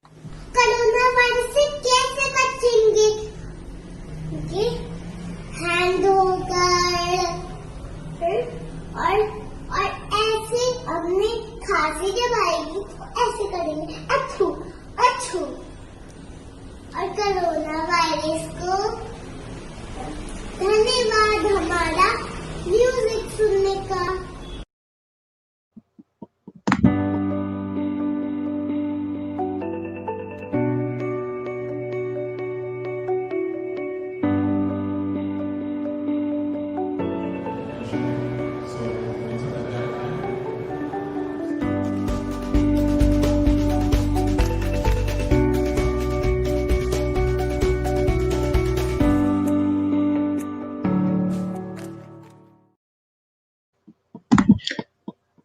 And that wraps up this edition of the Mullings Music and Memory Show. Hope that everybody had a great time and that y'all will come back next week. We'll have some more amazing guests talking about what's going on in their world as well as what's happening in the world in general. As a matter of fact, I think that next week on one of these shows, we'll be having somebody that's involved in the business of the spirits. That's right, in terms of like liquor and all of that. So that's one of my guests that I'm already lined up, and I'm hoping that they are still confirmed for November 2nd, but definitely looking forward to that conversation with T. Naomi Lucas. So definitely looking forward to that show coming up very shortly. So we'll be having a conversation with them and some other folks I'm in the process of lining up as well. So a lot of these conversations will be taking place during the day before the election. That's right. So we might have some definite conversations revolving around that. But on that note, I'm out of here. I've got to get ready to do my other podcast, the more audio podcast, which you've heard me allude to on a couple of these shows. That's right. It's time for Straight Talk with Dean and Mark over there on the Blog Talk Radio. So I'm going to bounce on over there and check them out, but y'all can join me over there, or you can check out some of the replays at a later time. But right now, I'm going to head on over there and do the more traditional podcast, which are, as I like to call it, the audio kind of podcast, radio versus TV. But right now, I'm going to sign off of IBM.TV or IBMTV.tv, I should think. That's right. I've got to get it right as well. I've been getting it right all evening long, and I almost messed up on that one. But it's IBMTV.tv, and that's where y'all can find all this great programming.